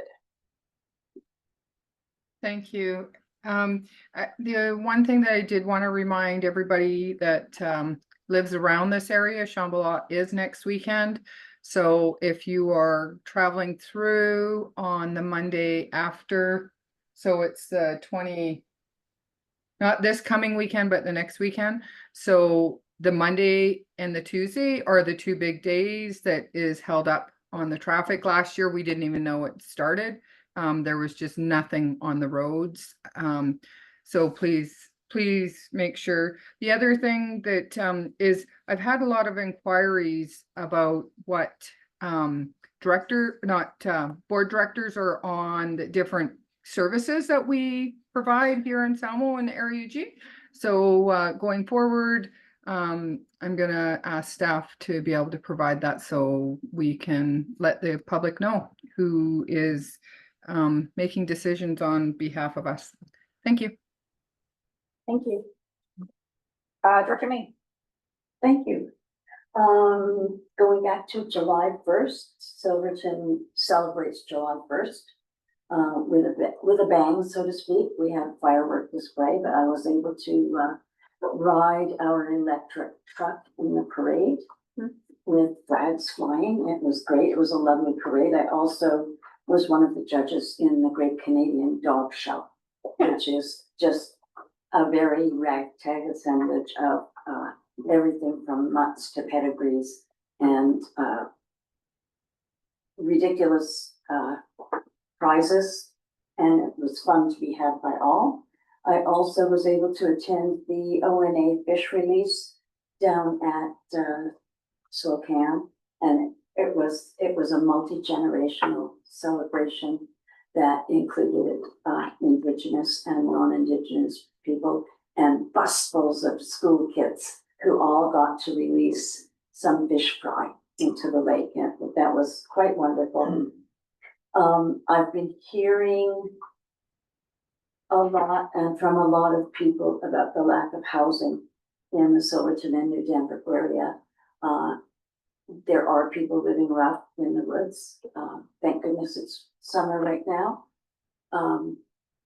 It really is getting to be a much more noticeable problem. And I know there's nothing we can do about it in the immediate term, but it is definitely something that we have to pay attention to. I attended all of the regional district committee and commission meetings that I'm signed up on. It seemed like a real, a whole bunch of meetings and then a little bit of free time, and I'm really valuing my free time these days. My partner and I played music at an opening at the Hidden Garden Gallery, which is up and running for the summer. It's an uninsulated art space, so it only runs during the summer. And we are now preparing to play in Sandon on Saturday at the Window to the Past celebration, where there will be an interpretive exhibit on display that the artifacts for which were donated by Japanese Historical Society located in Vancouver. And there will be artifacts there that have not been displayed in this area previously, even though some of the people that those artifacts trace back to spent years living here. But the big draw, of course, is the music. Anyway, I look forward to that, and also look forward to having a few days of downtime in August, maybe. Like you, I'm busy, and sometimes I just can't remember all the things I've done. Thanks, Director May. Director Lund. Can you see the effect? Yes. I was just loving hearing all the exciting stuff going on around the region. I love our verbal reports. In Spokane, as with everywhere across the region, we've got a lot going on due to the summer season. Our municipal campground is filling up or full on days. Our beach, we've just made it through high water, and that means debris comes up onto our beach and it causes lots of stress amongst some people and not others. But we've cleared that off. Our water plant made it through freshet. That's always a stressful time too. The Saturday market started up, and we have an annual skate jam that happens in June. In May, as Director Main mentioned, the ONA fish release happened. And in June, there was a Sinikes youth paddling tour of their territory and barbecue that happened in Spokane. So that was great to attend. In terms of capital projects, our soccer field revitalization project is implemented, and we're just, it involved a separate intake and irrigation of non-treated water, plus resurfacing of the field. So that's been implemented. Our affordable housing project's on track to break ground in September. Thank you to RDCK for moving through our building permit quickly. So that's good. Interestingly though, TELUS no longer connects via copper lines anymore. So that's become a bit of a thing. And yeah, a push for that last mile piece where technically Spokane is deemed served, even though we are sure not future-proof. And then we have our Herald Street project. We're pushing that one to implement, and we're just looking at scoping, because as you all know, sometimes the whole cycle of planning, detailed design, receiving grants, and then the cost to implement, there's a big shift from the granting and planning phase to implementation. So we're just having to look at a potential rescope for that one. And that's about it. Thanks, Director Lund. Hey, I'm last on the list in no particular order. Attended the BC Hydro Annual Operations online meeting. Nothing to report, same as before.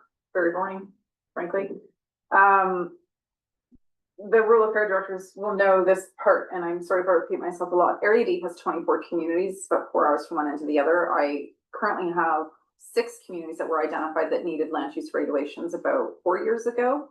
I now have another 2 that are having extreme congestion. I believe it's related to the affordable housing because the housing tends to be a little cheaper in the rural parts, and now they're facing all sorts of issues, from water system issues to congestion issues to all sorts of things that we can't do anything about without land use regulation. So I'm doing my best to support them without those regulations, and eventually if we get to regulations, hopefully they'll be served. We had another extensive power outage in the Lardo Valley where power lines were actually down and cut off a community for over 30 hours. And thanks to Dan Seguin of staff, spent over 20, I believe, counted emails trying to ask BC Hydro who's going to let the community know and responders know that there's power lines down. They had no way of understanding what a non-fire service area looks like. Shocking, yes. Attended Columbia River Treaty Local Governments Committee a few times. I funded a youth wilderness first aid course and had 10 participants, and that was done through our local fire department. Hosted a mosquito service open house. Yes, we have 2 mosquito services, and the one in Pine Ridge, we did an open house and had the contractor come out and give you pro tips on how to do it within your home. We only treat public lands. So that was really well attended. Tax increases, getting a lot of those questions. I've been able to go through the rate per thousand for the last 3 years for every area and show that it's actually not increased at the same level their taxes are increasing, which helps them understand assessment increases. And I will attempt, or I assume I will see a lot of challenges going in the January intake for challenging your assessment. Wrapping up the grid stability project, that presentation was at CSLAC on Tuesday. Also working with Lynx, who led that project, working with Central Kootenay Food Policy Council and Kootenay Boundary Farm Advisor and Lynx to try and bring in a seed trailer. We've had a rotating seed trailer from Farm Folk City Folk, who I worked for 25 years ago, coming through, and Castle was always on that route, and they take it up to Argenta, where a bunch of our farmers are.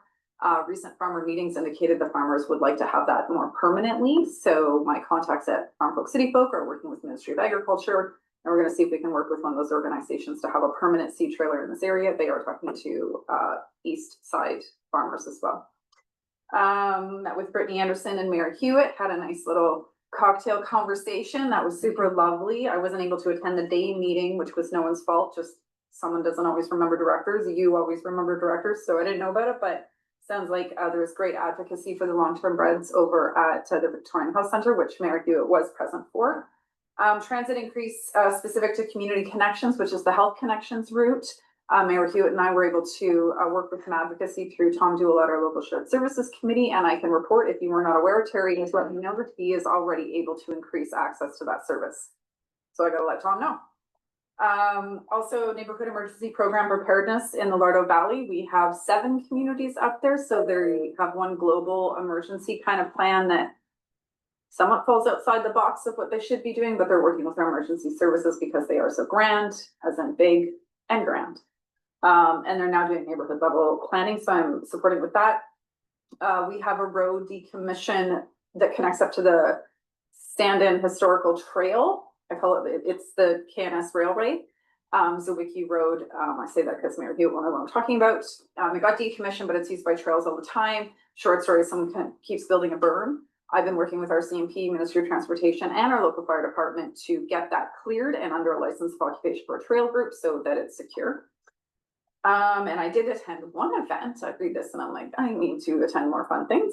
The Lardo Valley Historical Society had their 25th anniversary, which they noted at the event was not 25 years of being a historical society, but it was 25 years since they moved the building that used to be the hatchery in Girard, which is the northern tip of Area D. If you ever want to drive to Girard, guaranteed you'll see grizzly, moose, and eagles, no problem, but bring a good car. And that'd be it. All right, I was last on the list, so there we go. We've done public time. Now we're gonna close the meeting to the public. Oh, Hewitt. I just wanted to say you could also add Girard Rainbow in May. You can see them spawning up at Girard. Oh, yes, the Girard Rainbow, that's correct. And the Kootenay at the other one.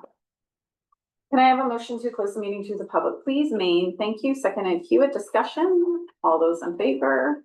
Opposed, carried. And motion to recess the open meeting. Thank you. Any discussion? All those in favor? Opposed? Bob, we're not sure who you are. We're so grateful you've been present, but we're gonna have to ask you to sign off at this time. Director Hanegraaff and Director Popoff, if you want to turn on your cameras or log off, that would be great. Thanks, McLaren Co. And Trish, do we need Trish? Nope.